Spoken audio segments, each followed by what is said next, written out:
Success in competitive examinations is not about remembering everything. It's about understanding the right things the right way at the right time. Namaskar everyone. Welcome to today's SSC CGL Tier-II All India Mock Test 14 analysis, where we will be analyzing Section 3 Module 1 of Computer Knowledge Module Test, which you already appeared, and we will be analyzing and we will try to understand it in such a way the achievers or toppers they do. So crystal clear concepts, zero confusion, as you are all pretty much aware that this section comprises around 20 questions where each question carries 3 marks as weightage, and the total sums of 60 marks. The paper is qualifying in nature and time is facilitated to you is 15 minutes, and the syllabus of the paper is what you see on your screen. First question on your screen: in MS Excel or in Microsoft Excel, the chart are created using which option? Chart అనేది MS Excel or Excel లో కింద ఇచ్చిన ఏ option through create చేస్తూ నడుతున్నారు. ఒకటి pivot table, chart wizard, bar chart or pie chart. ఈ option కాస్త ట్రిక్కీగా ఉండొచ్చు, but let me tell you, pivot table or bar chart or pie chart, they are all based on the data what we give or what we manipulate in this so-called spreadsheet. But whereas there was an option earlier which was called chart wizard before 2003 which would facilitate such kind of option అనమాట. So chart create చేసే ముందర ఏం చేసేవారంటే ఇది వరకు మనకు అంటే ఏం తెలుసుకోవాలి కూడా అంటే what we need is that Excel needs guidance అనమాట. అందులో ఎలాంటి డేటా ఇంక్లూడ్ చేయాలి, ఎలాంటి చార్ట్ టైప్ని మనం వాడాలా, or how the layout should appear అని చెప్పేసి ఈ కాన్సెప్ట్ ఉంటే ఎక్సెల్లో మనం ఈ చార్ట్స్ ఆర్ ఈ టేబుల్స్ని మనం ఈజీ క్రియేట్ చేసుకోవాలన్నమాట. ద టూల్ ఇది ట్రెడిషనల్గా ఇదివరకు స్టెప్ బై స్టెప్ గైడ్ లాగా పనిచేసేదో అంటే గైడ్ చేసేది యూజర్కి. ఎస్పెషల్లీ ఎక్సెల్ 2003 అండ్ అంతకన్నా ముందు వెర్షన్స్లో చార్ట్ విజర్డ్ ఒక ఆప్షన్ ఉండేదన్నమాట. ఆ ఆప్షన్ కాస్త మనకి ఇందులో అంటే ఆ ఆప్షన్ కాస్త ఇందులో మనకు ప్యూర్గా గైడ్ చేసేది. అంటే ఎక్సెల్లో కూడా మనకు bar chart, column chart, line chart, pie chart, area chart ఇవన్నీ చేసుకోవచ్చు అనమాట. సో ఆ చార్ట్ విజువల్ రిప్రజెంటేషన్లో మనకు ఆ numerical and alphabetical data provide చేస్తాం. దాన్ని ఒక సెగ్రిగేట్ చేసి ఒక ప్రాపర్ అవుట్పుట్ ఇచ్చేలాగా ఎలాంటి లేఅవుట్లో మన డేటాని రిప్రజెంట్ చేద్దాం అనుకుంటున్నామో దాన్ని తెలియజేసేది ఆ విజర్డ్ చార్ట్ విజర్డ్. సో ఈ ఆప్షన్ ఉండే చార్ట్ విజర్డ్ కాస్త అర్లియర్ వర్షన్స్ ఉండే, బట్ లేటర్ దాన్ని ఎలా మార్చాలంటే దాన్ని ఇన్సర్ట్లో వెళ్ళి మనకు కావాల్సిన చార్ట్ని మనం మలుచుకునేలాగా ఆ లేటర్ వర్షన్ ఇచ్చారన్నమాట. బట్ ఎగ్జామ్ ఓరియంటెడ్ ఆన్సర్ చూసుకుని మాత్రం దీనికి చార్ట్ విజర్డ్ అవుతుందన్నమాట. ఎందుకంటే ఇది ఏం లేదు, క్లియర్గా ఆ డేటాని సెలెక్ట్ చేసిన తర్వాత ఎలాంటి చార్ట్ టైప్ మనకు కావాలి, ఆ చార్ట్ ఆప్షన్స్ టైటిల్ కావాలా, యాక్సెస్ కావాలా, లేబుల్స్ కావాలా, అది మనకి ఇచ్చినప్పుడు ఆ తర్వాత లొకేషన్ అయితే షీట్ ఎక్కడైతే మనం డిస్ప్లే చేయాలి అక్కడ మనకి డిస్ప్లే అవుతుంది అనమాట. ఇది మోడర్న్ చార్ట్స్లో మాత్రం మనకి ఈ చార్ట్ విజర్డ్ బటన్ అది తీసేయడం జరిగింది. It's no more existing now. So థియరిటికల్గా ఆన్సర్ వచ్చి చార్ట్ విజర్డ్ అవుతుంది అనమాట. చార్ట్ విజర్డ్ అనేది చార్ట్ క్రియేషన్ టూల్ అని చెప్పుకోవచ్చు. ఒక విధంగా మీరు maths memory tip for you. Pivot table అనేది ఒక డేటా మొత్తం సమ్మరైజ్ చేసి చార్ట్ లాగా క్రియేట్ కాకుండా లైక్ ఒక సమ్మరైజ్ డేటాగా పొందుపరచడం అనమాట. యూనో లైక్ ఒక సమ్మరీ లాస్ట్లో వడు వేసే ఒక జిస్ట్ లాగా అని చెప్పవచ్చు అనమాట మీరు డేటాని. బార్ చార్ట్ అనే టైప్ ఆఫ్ చార్ట్ ఎక్కడైతే మనకు దాంట్లో టూల్ కానీ కాదు బార్స్ లాగా ఉంటుందన్నమాట. అది మీకు నెక్స్ట్ చూపిస్తాను మీకు. పై చార్ట్ అనేది కూడా మీకు ఒక హోల్గా ఒక డోనెట్ లాగా ఒక సర్కిల్ వచ్చి దాంట్లో మనకు పోర్షన్స్ ఆఫ్ యాంగిల్స్ మీద డిపెండ్ అయ్యేది అనమాట. సో చార్ట్ విజర్డ్ టూల్ ఒకవైపు చూస్తే 2003 కన్నా వర్షన్స్లో అప్పుడు మనకు ఇన్సర్ట్ అయినప్పుడు మనం క్లిక్ చేసినప్పుడు ఇక్కడ చార్ట్స్ రికమెండెడ్ చార్ట్స్ ఉంది కదా, ఆ డేటా చూసినప్పుడు ఇలా మనకు దానిలో ఇంక్లూడ్ చేసే అవకాశం ఉండేదన్నమాట. So once you select the data, let's say ఒక అవర్లీ వేజ్ కాస్త అలా డేటా ఉన్నప్పుడు డిఫరెంట్ సిటీస్లో డిఫరెంట్ ఇయర్స్లో ఆ డేటా సెలెక్ట్ చేసిన తర్వాత ఈ చార్ట్ విజర్డ్ స్టెప్స్ కాస్త ఇలా మొదలయ్యేవి. సో స్టెప్ 1లో వచ్చి దాటి రేంజ్ ఇచ్చి ఆ రేంజ్ ఇచ్చిన తర్వాత ఎలాంటి టైప్ ఆఫ్ చార్ట్ని సెలెక్ట్ చేసుకోవాలా. As you see this is a combination of chart. మనకు లైన్ చార్ట్ ఉంది, దీంట్లో బార్ చార్ట్లో ఇలా మనకు బార్స్ ఉంటాయి, ఏరియా, డోనట్, పై చార్ట్ ఇలా. సో అలా కాంబినేషన్స్ అయినా 3D సర్ఫేస్లు అయినా కాబట్టి మనకు అలా స్టెప్ బై స్టెప్లా గైడ్ చేసేది. అది సెలెక్ట్ చేసినప్పుడు మన డేటాని కాస్త ఆ విధంగా you could see a bar chart over year. So ఆ విధంగా మనకు కావాల్సిన స్పెసిఫికేషన్స్ ఎన్ని కాలమ్స్ కావాలి, రోస్ కావాలి, ఏది ఫస్ట్ రావాలి, ఏది నెక్స్ట్ రావాలని చెప్పేసి ఆ స్టెప్ బై స్టెప్ తెలియజేసేది ఆ చార్ట్ క్రియేషన్ టూల్. ఇక్కడ మనకు చార్ట్ విజర్డ్ అని చెప్పొచ్చు అనమాట. So that's how. సో మీరు చూసినైతే అక్కడ ఎక్కడ లొకేట్ చేయాలి అది కూడా లొకేట్ చేస్తుంది స్ప్రెడ్షీట్లో మనకు డిఫరెంట్ ఇయర్స్కి దానికి సంబంధించింది పిక్టోరియల్గా ఇలా ప్రొవైడ్ చేస్తుంది అనమాట. అది ఆ క్వశ్చన్ తాలూకు information. So option B would be right answer for the first question. whereas following the next question. Next question లో on which network was the first SMS sent అన్నారు. ఫస్ట్ SMS ఏ network పంపించారంటున్నారు అనమాట. కింద వచ్చేసి Airtel ఇచ్చారు.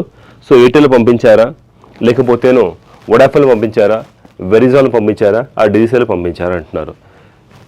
కంప్యూటర్స్లో చారిత్రకమైన హిస్టారికల్గా significance ఉన్న మూమెంట్స్ని కూడా అడగడం జరుగుతుంది అన్నమాట. ఇన్వెన్షన్స్తో పాటు when was the first email sent, when was the first what do I say, this SMS sent, or when first antivirus or first virus was developed or built or coded అని చెప్పొచ్చు. ఇలాంటి సందర్భాల్లోనే ఇలాంటి క్వశ్చన్స్ సిగ్నిఫికెన్స్. సో ఆ first categories ఉన్నాయో వాటిని మీరు ఒకసారి గుర్తుంచుకోండి. ఇండిసెస్ ఆర్ ఇండెక్సెస్ లాగా మీరు జిఎస్లో ఎలా ఉంచుకుంటారు అలా గుర్తుంచుకునే ప్రయత్నం చేయండి.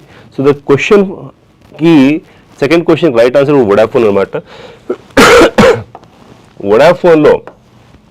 వోడాఫోన్లో 1992 December 3rd నాడు పాప్వర్త్ అనే అతను బేసిక్గా ఈ మెసేజ్ని పంపించారు. షార్ట్ మెసేజ్ మీరు తెలుసుకుంటే బేసిక్ దీని హిస్టరీ తెలుసుకోవాల్సి వస్తుంది అన్నమాట. ముందుగా షార్ట్ మెసేజ్ సర్వీస్ ఎస్ఎంఎస్ అనగానే ఇది ఫస్ట్ డెవలప్ చేసింది GSM global system mobile communication కోసం అనమాట. స్టాండర్డ్గా లేట్ 1980s అండ్ 1990sలో అనమాట. లేట్ 1990sలో అర్లీ 1990s ఆ సందర్భం అనమాట. ద ఫస్ట్ ఎస్ఎంఎస్ అనేది December 3rd 1992లో ఆల్మోస్ట్ ఒక ఏంటంటే మనకు 33 years బ్యాక్ దీన్ని అప్పుడు డెవలప్ చేయడం జరిగింది అనమాట. సో ఇది ఫస్ట్ పంపించింది మాత్రం నీల్ పాప్వర్త్ అనే అతను సాఫ్ట్వేర్ ఇంజనీర్ అనమాట. తన కంప్యూటర్ నుంచి రిచర్డ్ జార్విస్ అనే ఒక ఎగ్జిక్యూటివ్ ఎవరైతే వోడాఫోన్లో వర్క్ చేస్తారో ఆ ఎగ్జిక్యూటివ్ పంపించారు అనమాట. ఆ మెసేజ్ కూడా ఏముండింది అప్పట్లో, అది ఆర్బిటల్ 901 మొబైల్ ఫోన్ ఆ మోడల్ కూడా చెప్తున్నారు ఇక్కడ మీరు చూడండి. ఎవరు పంపించారంటే first SMS was sent on December 3rd 1992 sent by Papworth to whom, to Richard Jarvis అనమాట. That to on which mobile అంటే ఆర్బిటాల్ 901. ఒకే క్వశ్చన్లో మీకు 3-4 బిట్లు కవర్ చేయడం జరిగింది ఇక్కడ ఈ ప్రాసెస్లో. సో అతను పంపించడం జరిగింది. అది కూడా ఏమని పంపించారు అంటే merry Christmas December month almost Christmas eve celebrate చేస్తారు మన యూరోపియన్ ఆర్ వెస్ట్ సైడ్ అనమాట. అండ్ సిమిలర్గా ఇది ఎక్కడ చేశారంటే ఇది యూకేలో అండి. ఎక్కడ కూడా అందరూ యూఎస్ అనుకునేవారు, but this is all happened in UK. So key ఏంటంటే first SMS delivered over the Vodafone GSM అనగా global system for mobile communications అనమాట. సో ఎక్కడ in United Kingdom, not in America, not in India or Airtel అలాంటి వాటిలో కాదు. So Vodafone was the first telecom operator whose network was a part of the early GSM testing అనమాట. So ఇది first network అనమాట. ఇది టెక్నాలజీని ఆ విధంగా ఎస్ఎంఎస్ ట్రాన్స్మిషన్ని హ్యాండిల్ చేయడానికి ఆ విధంగా అప్పట్లో అంటే ఇది అడ్వాన్స్ టెక్నాలజీ ఉండేది.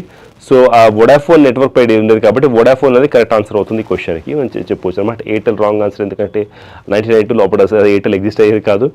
వెరిజాన్ అనేది ఒక American telecom company. First SMS అనేది యూఎస్లో కాదు యూకేలో పంపించడం జరిగింది కాబట్టి అది అమెరికన్ కూడా రూల్డ్ అవుట్. అంటే అది అప్పటి యూకేలో కూడా ఆపరేషన్ స్టార్ట్ చేయలేదు కాబట్టి చెప్తున్నాను. అంటే ఓకే అమెరికన్ ఉంటే మరి యూకేలో స్టార్ట్ చేయొచ్చు కదా అని చెప్పొచ్చు మీరు.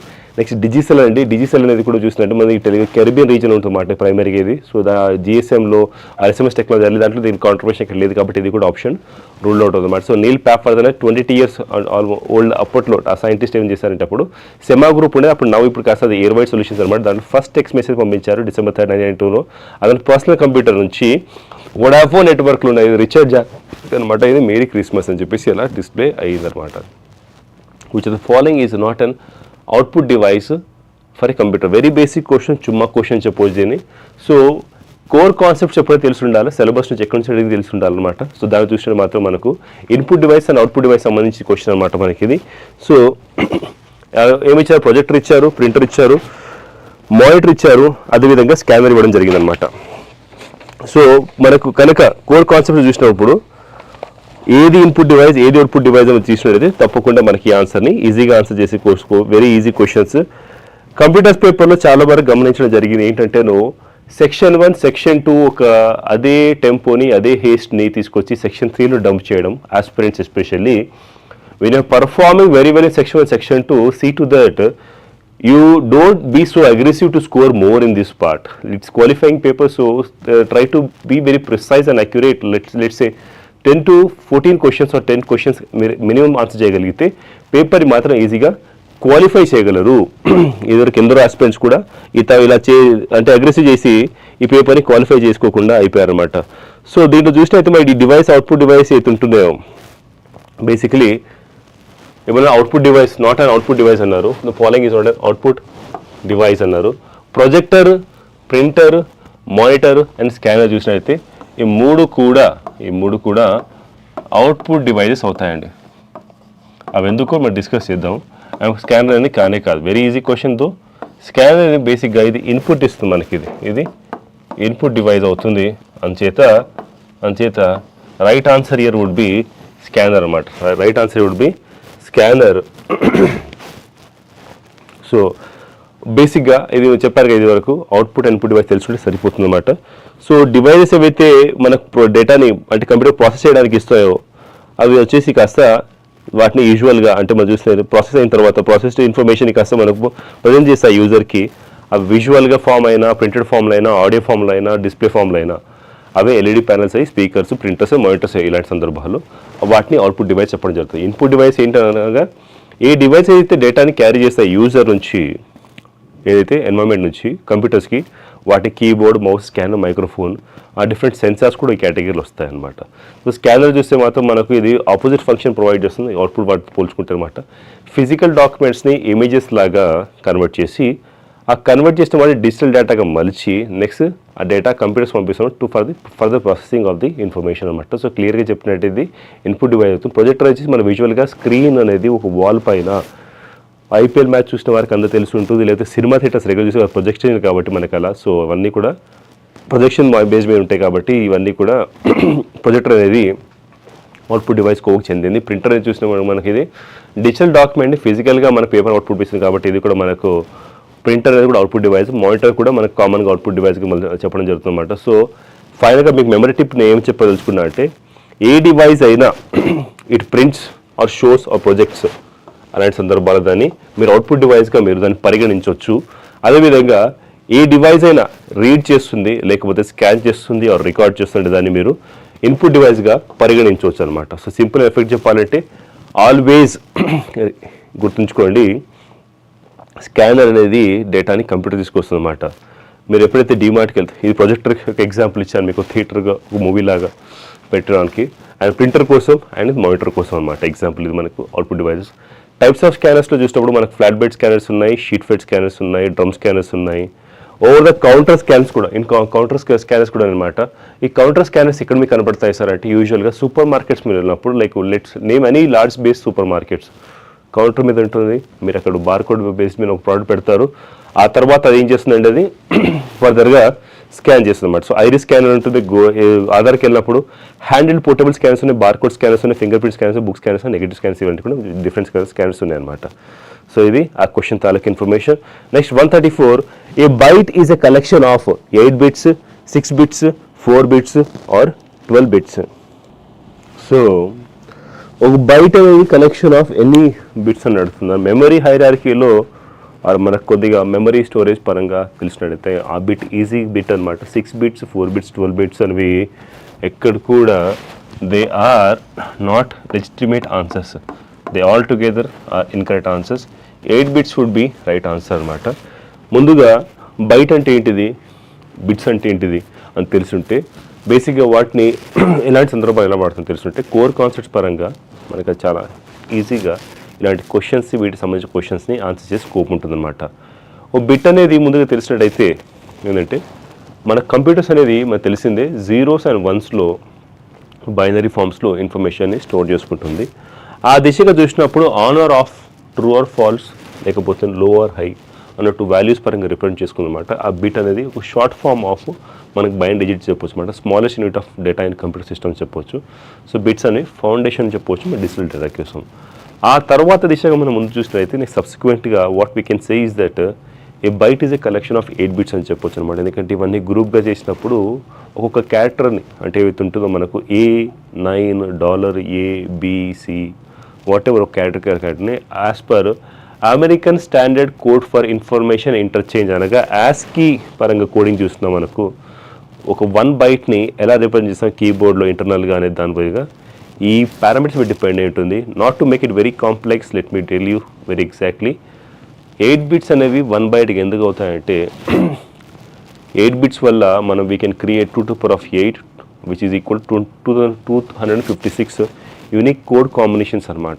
అంటే 0000 తీసుకొని మనకు అలా డిఫరెంట్ కాంబినేషన్. దీంట్లో ఇంగ్లీష్ లెటర్స్ వస్తాయి, అప్పర్ కేస్, లోవర్ కేస్ వస్తాయి అనమాట. అయితే అదే నెంబర్స్ వస్తాయి, స్పెషల్ సింబల్స్ వస్తాయి, అండ్ అదే కంట్రోల్ క్యారెక్టర్స్ కూడా వస్తాయి అన్నమాట. సో ఇది 8 బిట్స్ని 1 బైట్గా మార్చే మోస్ట్ ఎఫిషియెంట్ స్ట్రక్చర్ అనమాట. సో 8 బిట్స్ అనేది ఎందుకు కరెక్ట్ అవుతుందంటే ఇది ఒక స్టాండర్డ్ యూనిట్ అని చెప్పవచ్చు. మేజర్ కంప్యూటింగ్ ఆర్కిటెక్చర్ పరంగా అదే టెక్స్టింగ్ కోడింగ్ సిస్టమ్స్ చెప్తుంది, like ASCII, American standard code for information interchange అయినా, లేదా యూనికోడ్ ట్రాన్స్ఫర్మేషన్ ఫార్మాట్ UTF-8 అయినా నోట్ ప్యాడ్లో వాడుతారు అనమాట మనకి ఈ కోడ్ని. ఇవన్నీ 8 బిట్ గ్రూపింగ్ పరంగా వాడుతుంటారు అనమాట. సో మెమరీ సైజెస్ కూడా మనకు KB, MB, GB పరంగా బేస్డ్ ఉంటాయి. ఇవన్నీ కూడా బైట్స్ పరంగా వస్తాయి. సో ఇండివిజువల్ బిట్స్ పరంగా కానీ కావు. అందుకే 1 byte is equal to 8 bits అని చెప్పొచ్చు. యూనివర్సల్లీ ఇది యాక్సెప్టబుల్ ఫార్మాట్ అనమాట మనకు అది. సో 6 బిట్స్ అనేది హిస్టారికల్గా కొన్ని మెషిన్స్ అర్లీగా 6 బిట్ క్యారెక్టర్స్ వాడారు, బట్ అవి ఇక్కడ కూడా బయటికి స్టాండర్డైజ్గా అవి అనుకూలంగా లేవు కాబట్టి అవి ఆబ్సలీట్ అయిపోవడం జరిగిందనమాట. 4 బిట్స్ అనేది రాంగ్, ఎందుకంటే 4 బిట్స్ అనేది నిబ్బల్ అంటారు. మీరు నెక్స్ట్ చాట్లో పెట్టాను చూడండి. బిట్ అనేది 0 and 1 అన్నప్పుడు 4 బిట్స్ ఉంటే మాత్రం బైనరీ డెసిమల్లో అండ్ బైనర్లో 2 ఫార్మ్స్ అనమాట. ఇటువైపు అంతా డెసిమల్ ఫార్మాట్ అండి, ఇటువైపు అంతా ఇది బైనర్ ఫార్మాట్ అనమాట. So nibble is equal to 4 bits, byte is equal to 8 bits, kilobyte is equal to 8 × 10⁻²² bits అనమాట. మెగాబైట్కి 8 × 2⁻20 బిట్స్ అనమాట. సో అలా మనకు బైనరీ పరంగా వీటి పరంగా మీకు ఇక్కడ ఇలిస్ట్రేషన్ చేయడం జరిగింది. సో ఒక నిబ్బల్ అనేది 4 బిట్స్ అయితే ఒక బైట్ అనేది 8 బిట్స్ అవుతుంది అనేది ఈ స్టాండర్డ్గా ఇవి గుర్తుంచుకోండి. దీనివల్ల మొత్తం ఎంటైర్ డిజిటల్ వర్డ్ ఈ టైనీ యూనిట్స్ కాస్త బిల్డ్ చేయడం జరుగుతుంది అనమాట. అది ఆ క్వశ్చన్ తాలూకు information. Next, temporary storage 135th question or 5th question. As per your convenience on your screen, the temporary storage area that compensates for differences in data rate and data flow between devices is known as channel, bus, buffer or USB. Temporary storage area అన్నారు ఎక్కడికి, that కంపన్సేట్స్. ఇది దేని temporary storage దేనికి చేస్తుంది, it is compensating అండి దేనికి, data rate and data ఫ్లోకి ఏవైతుంటాయో డిఫరెంట్ డివైజెస్ మధ్య దాన్ని చేసే దాన్ని ఏమంటారంటే దాన్ని బఫర్ అంటారు. ఎందుకంటే ఇది పాత్వే, బస్ అనేది కూడా ఒక పాత్వే అవుతుంది అనమాట. అది కమ్యూనికేషన్ మీడియం. USB అనేది కూడా just it creates portal kind of stuff అనమాట. ఈ బఫర్ అనేది basically it facilitate such provision. అదే ఎందుకు అది కూడా డిస్కస్ చేద్దాం. కోర్ కాన్సెప్ట్స్ పరంగా మనం చూసినట్టయితే అసలు టెంపరరీ స్టోరేజ్ ఏరియా ఎందుకు కావాలి అన్నప్పుడు కంప్యూటర్ సిస్టంలో డిఫరెంట్ కాంపోనెంట్స్కి డిఫరెంట్ స్పీడ్స్ ఉంటాయి అనమాట. లైక్ CPUకి కొద్దిగా ఫాస్ట్ ఉంటాయి, ప్రింటర్ కాస్త స్లో ఉండొచ్చు. హార్డ్ డిస్క్ మోడరేట్ స్పీడ్లో ఉన్నప్పుడు నెట్వర్క్ డివైజెస్ కాస్త వేరియబుల్ స్పీడ్లో ఉండొచ్చు.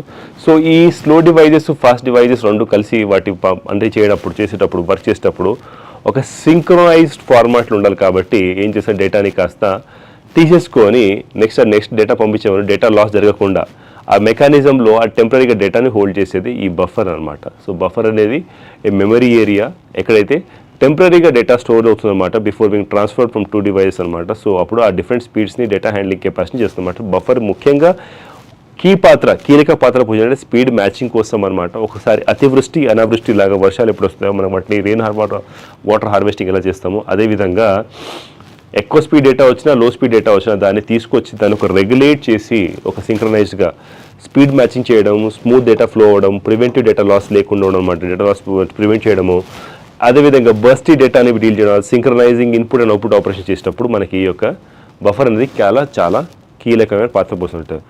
మీరు రియల్ లైఫ్లో మీకు ఎగ్జాంపుల్ ఇక్కడ మీకు పెట్టడం జరిగిందన్నమాట.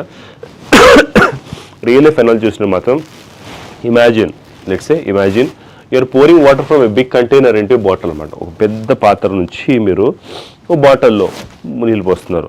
దానికి ఏంటిది ఒక నారో బీక్ ఉండొచ్చు. దానికి ఏంటిదంటే ఒక నారో బీక్ ఉండొచ్చు అనమాట. లైక్ యాజ్ యూ సే ఒక బాటిల్ ఉంది, దీనికి ఓ నారో బీక్ ఉన్నప్పుడు మీరు ఏం చేస్తారు, నేరుగా పాత్ర నుంచి పోయలేరు కదా, ఆ పెద్ద కంటైనర్ నుంచి పోయలేరు. కాబట్టి ఒక స్మాల్ కప్ తీసుకుంటాం, దాని నుంచి టెంపరీగా కొద్దిగా ఫ్లోని మీరు పెడతారు. టెంపరీగా కొద్దిగా దాంట్లో మనం స్టోర్ చేయడం జరుగుతుంది అనమాట. ఆ ఫ్లో పెట్టినప్పుడు ఆ కప్ ఏం చేస్తుంటే ఒక బఫర్ లాగా యాక్ట్ చేస్తుంది అనమాట, స్మూత్గా పోవడానికి. ఒక లార్జ్ కంటైనర్ నుంచి దీనికి అనమాట. యాజ్ ఇట్ ఈస్గా ఆ బిగ్ కంటైనర్ మీరు డంప్ చేయలేరు కదా, అందుకనమాట. సో ఆ కప్ అనేది బఫర్ లాగా.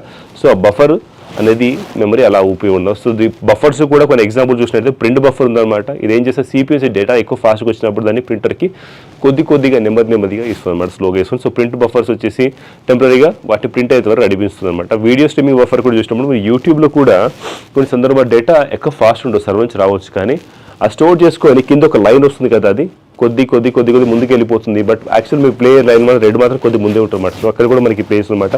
నెట్ఫ్లిక్స్లో, యూట్యూబ్లో కూడా ఆ కంటెంట్ అనేది ప్రిలోడ్ అయిపోయి వీడియో బఫర్ నుంచి సో ప్లేబ్యాక్ అనేది స్మూత్గా ఉండేలాగా, ఇంటర్నెట్ స్పీడ్ ఫ్లక్చువేట్ అయినప్పుడు కూడా అది కీలక పాత్ర పోస్తుంది. కీబోర్డ్ బఫర్ వచ్చి మీరు టైపింగ్ ఫాస్ట్ చేసినప్పుడు కూడా కీ స్ట్రోక్స్ అనే బఫర్ వెళ్ళి ఆ CPU రీడ్ చేసేందుకు అది ఫాస్ట్ చేసినా స్లో చేసినా హెల్ప్ చేస్తున్నారు. సో బఫర్ అనేది కరెక్ట్ ఆన్సర్, ఎందుకంటే టెంపరీ స్టోరేజ్ అవుతుందన్నమాట, రేట్ మ్యాచింగ్ అవుతుంది, హ్యాండ్లింగ్ డేటా అవుతుందన్నమాట.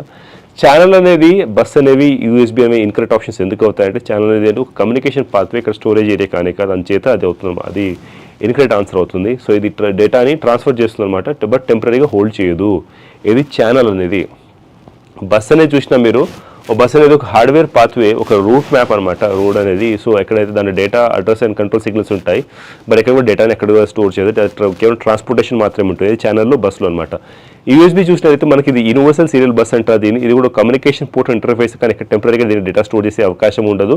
సో అందుకే USB డివైజెస్ కూడా చూసినట్లయితే దాంట్లో స్టోరేజ్ ఆఫర్ చేస్తే కానీ ఎక్కడ కూడా అవి మనకు USB ఇట్సెల్ఫ్ స్టోరేజ్ చేయవు అనమాట. సో అందుకే whenever 2 devices work at different speeds, ఆ సందర్భంలో CPU ఫాస్ట్గా ఉన్నప్పుడు, ప్రింటర్ స్లో ఉన్నప్పుడు డేటా అనేది కాస్త కొద్దిసేపు బఫర్లో స్టోర్ అవుతుందన్నమాట. ఆ టెంపరీ పార్కింగ్ స్పేస్ అనేది స్మూత్ కమ్యూనికేషన్ని కంప్యూటర్స్ లీడ్ చేయడానికి ఉపయోగిస్తుంది అనమాట. అందుకే buffer is right answer for this question. So overlap of ఏదైతే ఇన్పుట్ అండ్ అవుట్పుట్ ఆపరేషన్లో ఒక జాబ్ ఉన్నప్పుడు ఆ సందర్భాల్లో బఫర్ అనేది టెంపరీగా ఏరియా స్టోర్ చేసి మనకు పెడుతుంది. దానికోసం ఈ ఇన్ఫర్మేషన్ మీకు పెట్టడం జరిగిందనమాట. సో ఇన్పుట్ డివైస్ అవుట్పుట్ ప్రైజ్ ఇచ్చినప్పుడు బఫర్ కాస్త నెక్స్ట్ టెంపరీ మెమరీకి వెళ్తుంది, నెక్స్ట్ ఇవరికి వెళ్తుంది అనమాట. So this is all about 135th question. Next moving on to 136 question అండి. 136 question ఏమడగడం జరిగింది మనకు చూసినట్లయితే, what is the main purpose of using a template when creating a presentation in Microsoft PowerPoint? Microsoft power పాయింట్లో template మనం వాడినప్పుడు దాని యొక్క main purpose ఏంటని అడుగుతుంది అనమాట. To automatically insert multimedia content, to ensure consistency and professionalism, to create interactive quizzes within slides, or to add complex animations easily అన్నప్పుడు right answer వచ్చేసి to ensure consistency and professionalism అనమాట. Templates always allows you to create business template అయినా, ఒక professional template అయినా, ఒక lecture template అయినా, or like artist templates or predefined set of designs. వాటిలో మనం ఒక కన్సిస్టెంట్గా డేటాని పెట్టడానికి వీలుంది. మల్టీమీడియాని ఇన్సర్ట్ చేయడానికి, ఇక్కడ కూడా క్విజెస్ ఇంటర్ చేయడానికి హైపర్ లింక్స్ ఆపరంగా మనకు అది, అదేవిధంగా కాంప్లెక్స్ యానిమేషన్ ఎంటర్ చేయడానికి మాన్యువల్ చేయాలి. కాబట్టి ఇవి 3 options ACD would be incorrect. Core concept అయితే చూసినప్పుడు మీరు ముందుగా టెంప్లెట్ ఏంటో తెలుసుకునే పరిస్థితి ఉన్నాయి, ఆర్ మీకు తెలిసి ఉంటే కూడా ఈజీగా క్వశ్చన్ని ఆన్సర్ చేసే అవకాశం ఉందన్నమాట. ఎందుకంటే ఈ టెంప్లెట్స్ అనేవి ప్రీడిఫైన్డ్ స్లైడ్స్ లేఅవుట్స్ ఉంటాయి, వాటిలో మనకు ఏంటంటే ప్లేస్ హోల్డర్స్ ఉంటాయి, కన్సిస్టెంట్ ఫాంట్ స్టైల్స్ ఉంటాయి, యూనిఫామ్ కలర్ థీమ్స్ ఉంటాయి. అన్ని స్లైడ్స్కి ఒకే యూనిఫామ్, మీరు ఇండివిజువల్గా వాటి ఫాంట్ బ్యాక్గ్రౌండ్ మార్చి టెక్స్చర్ మార్చడం ఇలాంటి అంటే తలనొప్పి ఉండదు అనమాట. లైక్ యూనిఫామ్ కలర్ థీమ్స్ ఉంటాయి, బ్యాక్గ్రౌండ్ డిజైన్స్ ఉంటాయి, ప్లేస్ హోల్డర్ ఫార్మాట్స్ ఉంటాయి అనమాట. ఒక మెయిన్ హెడ్డింగ్స్ ఇట్లా ఎలా ఉంటుంది, కంటెంట్స్ నెక్స్ట్ ఫాలోయింగ్ వాటికి ఎలా ఉండాలి, అలా ఒక స్టాండర్డైజ్ స్పేసింగ్, విజువల్ స్ట్రక్చర్ ఉంటుంది. కాబట్టి ఒక టెంప్లెట్ అనేది ఒక ఎంటైర్ ప్రజెంటేషన్ని మీరు చెప్పాలంటే ఓల్డెన్ డేస్లో ఇప్పుడు కూడా కొందరు ఇంట్లో ఉండొచ్చు, ఫోటో ఆల్బమ్స్ పెట్టడానికి డిఫరెంట్ ఫార్మాట్స్ మనకు ఉండేవన్నమాట. ఫోటో ఆల్బమ్స్, వాటిలో ఫొటోస్ తీసుకు పోలరైజ్డ్గా టూర్ ప్లేసెస్కి వెళ్ళినప్పుడు, ఇప్పుడైతే మనం మొబైల్లో తీసుకొని కాలేజీ లాగా పెట్టుకుంటాం, కానీ అప్పట్లో వాటి ప్లేస్ తీసుకునే స్కోప్ ఉండేది. అలాంటిది దానికి వచ్చి టెంప్లెట్ అనేది. సో టెంప్లెట్స్ వచ్చి యూజువల్గా వాటి యొక్క ఫైలేషన్స్ ఎలా ఉండేవంటే .pot అనేది ఓల్డర్ వర్షన్స్ ఉంటాయి, .potx న్యూ వర్షన్స్ ఉందన్నమాట. సో ఈ బిల్ట్ ఇన్ థీమ్ టెంప్లెట్స్ కూడా ఉంటాయి అనమాట. అవన్నీ డిజైన్ ట్యాబ్లో మీరు చూసుండవచ్చు, డిజైన్ ట్యాబ్ చూడవచ్చు. ఎలాగో చెప్తాను. డిజైన్ ట్యాబ్లో చూసినప్పుడు మీరు ఇక్కడ చూడండి, దీంట్లో ఇది ఒక PPT కదా. సో దీన్ని చూస్తే డిజైన్ ట్యాబ్లెట్లో ఇవన్నీ కూడా మీకు ప్రీడిఫైన్డ్ అనమాట. ఇవన్నీ కూడా ప్రీడిఫైన్డ్ టెంప్లెట్స్ డిజైన్ ట్యాబ్లో. దీంట్లో వేరియంట్స్ కూడా ఉంటాయి, వీటి కలర్స్ పరంగా మార్చవచ్చు, ఫాంట్స్ మార్చవచ్చు, బ్యాక్గ్రౌండ్ స్టైల్స్ మార్చవచ్చు అనమాట. చూసినట్లయితే వాటి స్టైల్స్ కూడా బ్యాక్గ్రౌండ్ అని మార్చవచ్చు. సో అది మనకు ఏదంటే ఈ యొక్క టెంప్లెట్స్ ఫెసిలిటేట్ చేసే స్కోప్, స్టాండర్డైజ్గా డిజైన్ ఎలిమెంట్స్ని ఒక యూనిఫార్మిటీ టెక్స్ట్ పరంగా, కలర్ పరంగా, లేఅవుట్ పరంగా మెయింటైన్ చేసేలాగా, అదే విజువల్గా ప్రొఫెషనల్ అపియరెన్స్ ఉండేలాగా ఇది చాలా టైం సేవ్ చేస్తుంది అనమాట ఒక యూజర్కి ఎప్పుడు చేసినప్పుడు. సో ఈ ప్రీడిఫైన్ ఉండడం వల్ల అంచేత ఇది చాలా, అంటే దీన్ని ఏం చెప్పొచ్చు అంటే టు కన్సిస్టెంట్ మన ఆప్షన్ అవుతుందో consistent and professional look across all sites అనేది మనకి ఎగ్జాక్ట్ ఆన్సర్ అవుతుందన్నమాట.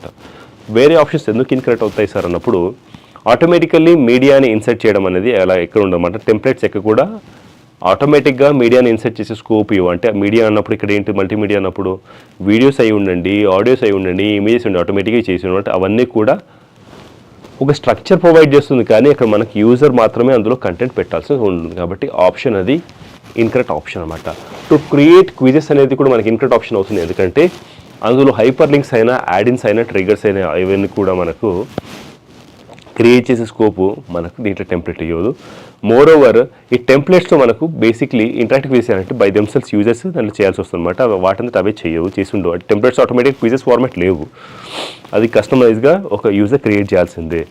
To add complex animations easily అన్నప్పుడు యానిమేషన్స్ ఎప్పుడు కూడా యూజర్ తనకు తెలిసిన విధంగా వారికి అనుకూలంగా ఏవైతే కావాలో వాటిని మాత్రం మాన్యువల్గా ఎడిట్ అంటే యాడ్ చేయాల్సిన పరిస్థితి, కానీ ఇక్కడ కూడా అవి ఇన్సర్ట్గా ఆటోమేటిక్గా చేయవన్నమాట. మెమరీ ట్రిక్ చెప్పినట్టయితే for your kind convenience template అన్నప్పుడు it has a theme, it has a layout plus uniform design.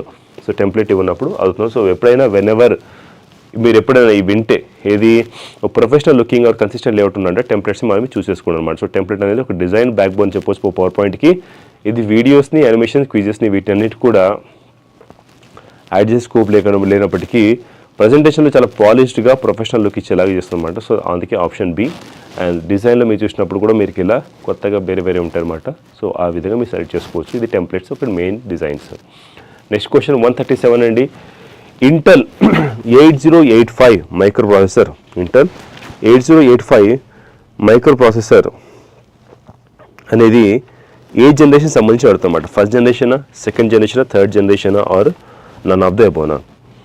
చూసినట్లయితే కోర్ కాన్సెప్ట్స్ పరంగా మీరు అవి తెలుసుకుంటే types of evolution of microprocessor generation తెలుసుకుంటే ఈ క్వశ్చన్ ఈజీగా ఆన్సర్ స్కోప్ ఉందన్నమాట. But the right answer here would be first generation కాదు, థర్డ్ జనరేషన్ కాదు, నన్ ఆఫ్ ద అబోవ్ కాదు. ఆ ఒక ఆప్షన్ ఉంది దీంట్లో, అందుకే నన్ ఆఫ్ ద అబోవ్ కానే కాదు, థర్డ్ జనరేషన్ కానే కాదు, అండ్ థర్డ్ కానే కాదు. ఫస్ట్ యొక్క సబ్సిక్వెంట్కి వచ్చేది ఈ యొక్క సెకండ్ జనరేషన్ యొక్క ఆన్సర్. ఈ సెకండ్ జనరేషన్ ఆన్సర్ ఎందుకు on you screen now. So నీకు కరెక్ట్గా ఆన్సర్ చేయాలంటే ముందుగా మనకు evolution of microprocessor generation తెలుసుంటారు అనమాట. మైక్రో ప్రాసెసర్ అనేవి బేసిక్గా ఎవాల్వ్ అంటే వర్డ్ సైజ్ బేస్ మీద, ఇంకోటి సెమికండక్టర్ టెక్నాలజీ బేస్ మీద, ఇంకోటి ప్రాసెసింగ్ కేపబిలిటీ బేస్ మీద, ఆర్ ఇన్స్ట్రక్షన్ సెట్ కాంప్లెక్సిటీ మీద అనమాట. సో ఇవన్నీ కూడా మన బేసిక్గా ఒక వాటి ఎవల్యూషన్ ఎలా జరిగిందో మైక్రో ప్రాసెసర్ ఎవల్యూషన్ దాని బేస్ మీద అనమాట మనం చెప్పొచ్చు. ఈ పారామీటర్స్ పైన అది జరిగింది. ఫస్ట్ జనరేషన్ మైక్రో ప్రాసెసర్ కాస్త దాని టైం లైన్ వస్తే 1971 to 1973 మధ్య జరిగిందనమాట. దీనిలో పిఎంఓఎస్ టెక్నాలజీ, ఎన్ఎంఓఎస్, పిఎంఓఎస్, సిఎంఓఎస్ కదా వాడినప్పుడు పిఎంఎస్ టెక్నాలజీ వాడిన దాంట్లో వర్డ్ సైజ్ కాస్త చూసినట్టే కేవలం 4 బిట్స్ ఉంది. అండ్ ఎగ్జాంపుల్ అప్పట్లో ఉన్న process example microprocessor example వచ్చి 4004 ఫస్ట్ మైక్రో ప్రాసెసర్ చెప్పొచ్చు దీన్ని మీరు, or 4040 was the right answer. అంటే దానికి అది. బట్ సెకండ్ జనరేషన్ చూసినప్పుడు మన దీంట్లో ఎన్ఎంఓఎస్ చూస్తారు కదా మీరు, సెమీకండక్టర్ ఏం వాడారంటే దాంట్లో ఎన్ఎంఓఎస్ వాడడం జరిగిందనమాట. ఈ ఎన్ఎంఓఎస్ టెక్నాలజీ కాస్త చూసింది దీంట్లో వర్డ్ సైజ్ 8 బిట్ ఉండింది. ఎగ్జాంపుల్ చూసినట్లయితే మీరు 8085 మోటోరోలా 6800 జిలాగ్ 780 ఉందన్నమాట. సో ఇంటెల్ 8085 అనేది మనది ఈ జనరేషన్ సంబంధించింది అనమాట మనం చెప్పొచ్చు. థర్డ్ జనరేషన్ మైక్రో ప్రాసెసర్ చూసినప్పుడు అయితే మనకి హెచ్ఎంఓఎస్ టెక్నాలజీ వాడడం జరిగింది, ఎక్కువ అడ్వాన్స్ చెప్పొచ్చు దీన్ని. సో ఇది వర్డ్ సైజ్ కాస్త 16 బిట్ ఉంది. ఎగ్జాంపుల్స్ కాస్త దీంట్లో 8086 అదేవిధంగా 8088 ఇవన్నీ కూడా మనకు థర్డ్ అదేవిధంగా మోటోరోలా 68000 ఇవన్నీ కూడా మనకు థర్డ్ జనరేషన్. ఫోర్త్ జనరేషన్లో చూసినట్టు మనకు 32 బిట్ 64 బిట్ ఉందన్నమాట. దాంట్లో మనకు వీఎల్ఎస్ఐ టెక్నాలజీ వాడడం జరిగింది. సో ఇవన్నీ చూసినప్పుడు మనకు ఇవన్నీ ఒకసారి రివైజ్ చేసినప్పుడు what we can say second జనరేషన్లో 8085 అనమాట. సో ఈ 8085 దాన్ని చూసినప్పుడు 8 బిట్ ప్రాసెసర్ అనమాట. ఇది 1976లో వాడడం జరిగింది. దీంట్లో ఎన్ఎంఎస్ టెక్నాలజీ వాడడం జరిగింది. ఆల్మోస్ట్ 8080 ఫస్ట్ జనరేషన్ యొక్క మైక్రో ప్రాసెసర్ యొక్క సక్సెస్ అనమాట. దీంట్లో ఓన్లీ ఒక +5 వోల్ట్ పవర్ సప్లై మాత్రమే, సింగిల్ 5+1 మాత్రమే అవసరం ఉండేదన్నమాట. సో ఆ విధంగా ఇది built in serial input and output కంట్రోల్తో వచ్చేదన్నమాట. ఎక్కువ ఇన్స్ట్రక్షన్స్ కూడా యాడ్ చేసానికి స్కోప్ ఉండేది. అందుకే ఇది పర్ఫెక్ట్గా సెకండ్ జనరేషన్ అని క్రైటీరియా అని చెప్పవచ్చు. మనకు ఫస్ట్ జనరేషన్ ఆల్ రివైజ్ చేసుకున్నాం కాబట్టి వైట్స్ రూల్డ్ అవుట్ చెప్పవచ్చు. 4 bit first generation, 8 bit second generation, 16 bit third generation అని మెమరీగా మీరు మెమరీ టిప్ కోసం అలా గుర్తుంచుకోండి అనమాట. సో 8085 అనేది ఇప్పుడు కూడా 8 బిట్ ఎన్ఎంఓఎస్ ప్రాసెసర్ మీద 1970s ఇది సెకండ్ జనరేషన్ సంబంధించిన ప్రాసెసర్ మీరు గుర్తుంచుకోండి. నెక్స్ట్ అండి 138 question on your screen. What is interactive combination of text graphics, video, audio and images termed as. So ఏవిఏనా, పిఎన్జియా, జేపీగా ఆర్ మల్టీమీడియానా. కరెక్ట్ ఆన్సర్ చూసినట్లయితే మాత్రం దీంట్లో చాలా అంటే ఈజీగా చెప్పవచ్చు అనమాట. ఇతను ఏమన్నాడు క్వశ్చన్లో, ఇంటరాక్టివ్ కాంబినేషన్ అన్నమాట. కాంబినేషన్ ఆఫ్ టెక్స్ట్ అన్నాడు, గ్రాఫిక్స్ అన్నాడు, వీడియో అన్నాడు, ఆడియో అనమాట. సో వీడియో, ఆడియో వీటన్నిటి చూసినప్పుడు మనకు కలిసేదల్లా జెపెగ్లో మీకు ఆడియో ఉండదు, రూల్డ్ అవుట్. పిఎన్జిలో ఆడియో ఉండదు, ఏవిఏలో కూడా సిమిలర్గా అలా మనకు ఒకటి ఉంటే ఒకటి ఉండదు. So right answer is multimedia. Multimedia is collectively an interactive combination of text, audio, అదేవిధంగా వీడియో అండ్ ఇమేజెస్ సెట్స్ అనమాట, గ్రాఫిక్స్తో పాటు. సో ఆ దిశగా మనం చూసినట్లయితే మాత్రం కోర్ కాన్సెప్ట్స్ పరంగా చూసినప్పుడు మల్టీమీడియాలో మనకు యానిమేషన్ ఉంటుంది, ఇంటరాక్టివిటీ ఉంటుంది, ఆడియో ఉంటుంది, టెక్స్ట్ ఉంటుంది, గ్రాఫిక్స్ ఉంటాయి. ఇవన్నీ కూడా డిఫరెంట్ ఫార్మ్స్ ఆఫ్ మీడియా అని ఇంటిగ్రేట్ అయినప్పుడు మనకు మల్టీమీడియా అనమాట. దాంట్లో ఇవన్నీ ఉంటాయి. సో రియల్ లైఫ్లో చూసినప్పుడు మొబైల్ యాప్స్ అయినప్పటికీ, వెబ్సైట్స్ అయినప్పటికీ, వీడియోస్ అయినప్పటికీ, ఈ learning modules, presentations, YouTube videos ఇవన్నీ కూడా మనకు మల్టీమీడియా అండర్లో వస్తాయి అనమాట. సో ఎప్పుడైనా మనం చూసినప్పుడు, సో ఇవన్నిటి కూడా కలెక్టివ్గా చూసినప్పుడు ఒక మీడియా ఇంకో మీడియా ఉన్నప్పుడు అది టుగెదర్ ఇంటరాక్టివ్ ఉన్నప్పుడు, కలయిక, వీటి అన్నింటిలో కలయిక ఉన్నప్పుడు, టెక్స్ట్ ఆర్ ఆడియో రెండు కలిసి ఉన్నప్పుడైనా, టెక్స్ట్, ఆడియో, వీడియో కలిసి ఉన్నప్పుడు, more than one media format ఉన్నప్పుడు, ఈ ఫార్మాట్స్లో దాన్ని మనం మల్టీమీడియా అని చెప్పడం జరుగుతుంది అనమాట. సో ఇవన్నీ ఎందుకంటే స్పెసిఫిక్గా చూసినట్టు మాత్రం text, graphics, video, audio, images ఇవన్నీ చూసినప్పుడు ఎగ్జాక్ట్గా మల్టీమీడియా అనేది రైట్ ఆన్సర్ అవుతుందన్నమాట. ఏవిఏ ఎందుకు అంటే ఏవిఏ అనేది ఒక స్టాండర్డ్ మీనింగ్ దానికి లేదు కంప్యూటింగ్లో. So it is media file ఇక్కడ కాదనమాట. కాబట్టి అదొక ఇంటరాక్టివ్ కంటెంట్ కాదు. నెక్స్ట్ అబౌట్ పిఎన్జీ అనేది పోర్టబుల్ నెట్వర్క్ గ్రాఫిక్స్ అయినా, JPEG joint photographic experts group అయినా, ఇవి రెండు కూడా ఇమేజ్ ఫార్మాట్స్. ఎక్కడ కూడా మనకి ఇవి ఫొటోస్ కోసమో, ఇమేజెస్ కోసమో, వాటి కోసం వాడతాం. కానీ టెక్స్ట్, ఆడియో కాంబినేషన్స్ ఎక్కడ వాటిలో ఉండేవి కాబట్టి ఆప్షన్ రూల్డ్ అవుట్. సో ఎప్పుడైనా more than one media type ఉన్నప్పుడు, అది మెన్షన్ అయినప్పుడు, టెక్స్ట్ ప్లస్ ఆడియో, వీడియో ఉన్నప్పుడు ఆల్వేస్ ఇదర్ నేను చెప్పింది ఇది మనం డిస్కస్ చేసిందే. So always that should be considered as multimedia. So multimedia types వచ్చేసినప్పుడు మనకు కామన్గా పిక్చర్స్, సౌండ్స్ ఇవన్నీ ఉంటాయి కాబట్టి ఇది చెప్పవచ్చు అనమాట. Next question 139 on screen. Match the task manager options.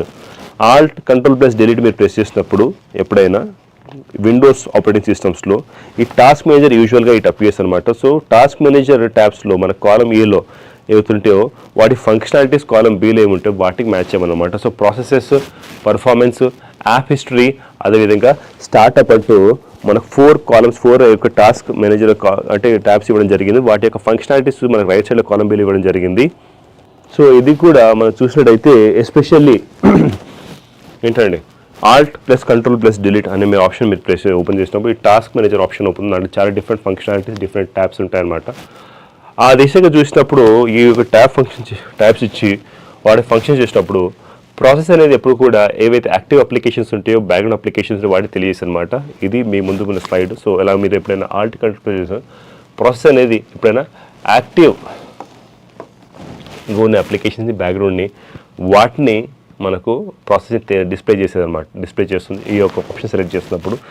Next అదే ప్రాసెస్ పర్ఫార్మెన్స్ అన్నప్పుడు ఓవరాల్ సిపియు, మెమరీ, డిస్క్, ఆ నెట్వర్క్ యూసేజ్ ఉంటుంది దాన్ని మనకు తెలియజేస్తుంది అన్నమాట. సో 1, 2, 2, 1 అనేది ఉన్నదల్లా ఓన్లీ ఒకటే ఆప్షన్ సి. రిమైనింగ్ చూసినప్పుడు కూడా యాప్ హిస్టరీ వచ్చేసి చూసినప్పుడు మీరు ఇవి రిసోర్సెస్ ఏవైతే ఉన్నాయో యాప్, విండోస్ స్టోర్ యాప్స్ నుంచి ఆ వాడకం, దాన్ని వాటి యొక్క యూసేజ్ తెలియజేస్తుంది అనమాట. స్టార్టప్ అనగా ఇది మేజర్గా డీల్ చేసేదల్లా ప్రోగ్రామ్స్ ఏవైతే ఉంటాయో సిస్టమ్ స్టార్టప్ అయినప్పుడు ఆ ప్రోగ్రామ్ మేనేజ్ చేసేది అనమాట. స్టార్టప్ అనేది దానికి సంబంధించింది. చూడండి ఇక్కడ startup apps, app history, performance, process ఉన్నాయి కదా, ఇవన్నీ కూడా టాస్క్ మేనేజర్లో మనకు ఆల్ట్ ప్లస్ కంట్రోల్ చేసినప్పుడు మీరు right click to Windows task manager open చేసినప్పుడైనా అలాంటి సందర్భాల్లో వీటిని మీరు చూసే అవకాశం ఉంది. మీరు పర్ఫార్మెన్స్ సెలెక్ట్ అయినప్పుడు చూడండి సిపియు, మెమరీ, డిస్క్ వాటి యొక్క యూసేజ్ తెలియజేస్తుంది కదా మన పర్సంటేజ్ పరంగా. So right answer is option C. Core కాన్సెప్ట్స్గా చూసినప్పుడు మీకు తెలుసుకోవాల్సిందల్లా ఏంటంటే విండోస్ టాస్క్ మేనేజర్ ట్యాబ్స్ ఏ ఉంటాయి, వాటిలో యూటిలిటీ ఎలా ఉంటుంది, అదేవిధంగా ఎలా రిసోర్సెస్ అవి మేనేజ్ చేస్తాయని చెప్పేసి. సో ప్రాసెస్ ట్యాబ్ వచ్చేసి చూసినప్పుడు మీకు చెప్పాను ఇదివరకు, ఇది యాక్టివ్ అప్లికేషన్స్ ఏవైతుంటాయో, running applications, apps, background applications ఏవి వాటిని కూడా CPU, memory, disk, network usage పరంగా వాటి ప్రాసెస్ వాటి తెలియజేస్తుంది అనమాట. పర్ఫార్మెన్స్ ట్యాబ్ కాస్త మానిటర్, సిపియును మొత్తం ఓవరాల్ మానిటర్ చేస్తుంది. నెక్స్ట్ నెట్వర్క్స్ కూడా మానిటర్ చేస్తుంది అనమాట. సో సిపియు యూసేజ్, ర్యామ్ వీటన్నిటి కూడా మనకు బై డిఫాల్ట్గా చూపిస్తుంది అనమాట. అంటే సిపియు ఎంత పర్సంటేజ్ వాడుతుంది, నెక్స్ట్ ర్యామ్ ఎంత ఉంది, డిస్క్ యూటిలిటీ ఎంత ఉంది, నెట్వర్క్ త్రూఅవుట్ ఎంత ఉందని చెప్పి తెలిసి పర్ఫార్మెన్స్ ట్యాబ్ అది చూసారు ఇందాక పర్ఫార్మెన్స్ ట్యాబ్ ఇలా CPU వాటికి సంబంధించింది. నెక్స్ట్ యాప్ హిస్టరీ చూసినప్పుడు మనకు ఇది రిసోర్సెస్ ఎనర్జీ యూసేజ్ని విండోస్ స్టోర్స్ని వాటి తెలియదు అనమాట. సో ఈ CPU టైమ్ని, నెట్వర్క్ డేటాని, అదర్ రిసోర్సెస్ ఏవైతుంటే విండోస్ స్టోర్ ట్యాబ్స్ని వాటిని అన్నిటి కూడా మనకి ఇది తెలియజేస్తుంది అనమాట. స్టార్ట్అప్ ట్యాబ్ వచ్చేసి చూసినప్పుడు ఇది మొత్తం ఇనిషియల్గా లిస్ట్ ఆఫ్ ప్రోగ్రామ్స్ ఏవైతుంటే ఆటోమేటిక్గా స్టార్ట్ అయినప్పుడు విండోస్ ఇప్పుడు ఇది బూట్ అవుతుందో దాన్ని తెలియజేస్తుంది అనమాట మనకి. సో ఇది వాటిని వేటిని అయితే ఎనేబుల్ చేయాలో వేటిని డిసేబుల్ చేయాలో ఆ బూట్ టైంని ఇంప్రూవ్ చేయడానికి అది మనకి ఎక్కువగా యూజ్ అవుతుంది అనమాట. సో అందుకే వేరే ఆప్షన్స్ ఇన్కరెక్ట్ ఆప్షన్స్ అవుతాయి.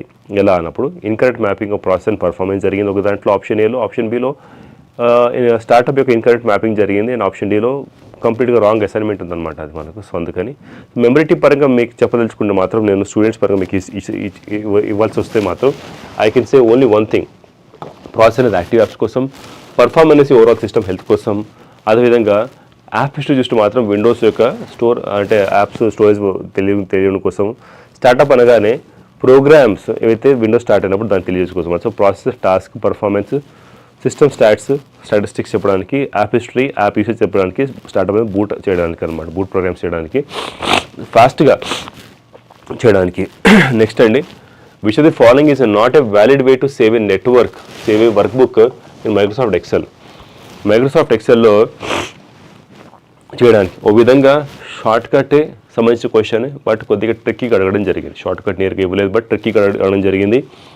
Using file, clicking file, using file అని ఫైల్ ఓపెన్ చేసి క్లోజ్కి వెళ్తే అప్పుడు ఏమవుతుందంటే ఇది వ్యాలిడ్ రీజన్ కానే కాదు ఇది క్లోజ్ చేయడానికి. అదేవిధంగా ఇది ఎగ్జాక్ట్ ఆన్సర్ అవుతుంది. I mean to say this is not a valid reason to save a file. While file అనే లెఫ్ట్లో టాప్లో మనం వెళ్ళినప్పుడు నేను క్లిక్ చేస్తే సేవ్, సింపుల్ చెప్పాలంటే ఇదే ఆప్షన్. ఫైల్ అని క్లిక్ చేసినప్పుడు సేవ్ ఓపెన్ చేసి సేవ్ చేసిన, సేవ్ యాజ్ చేసిన, ఆర్ఎల్స్ Ctrl+S మీరు ప్రెస్ చేసిన, షార్ట్ కట్ ప్రెస్ చేసిన అలాంటి సందర్భాల్లో they are the valid ways to save a workbook in Microsoft Excel. Whereas ఒకవేళ క్లోజ్ కనుక మీరు క్లిక్ చేస్తే అప్పుడు ఆ ఫైల్ క్లోజ్ అవుతుంది అనమాట. That is not a valid way to save a file.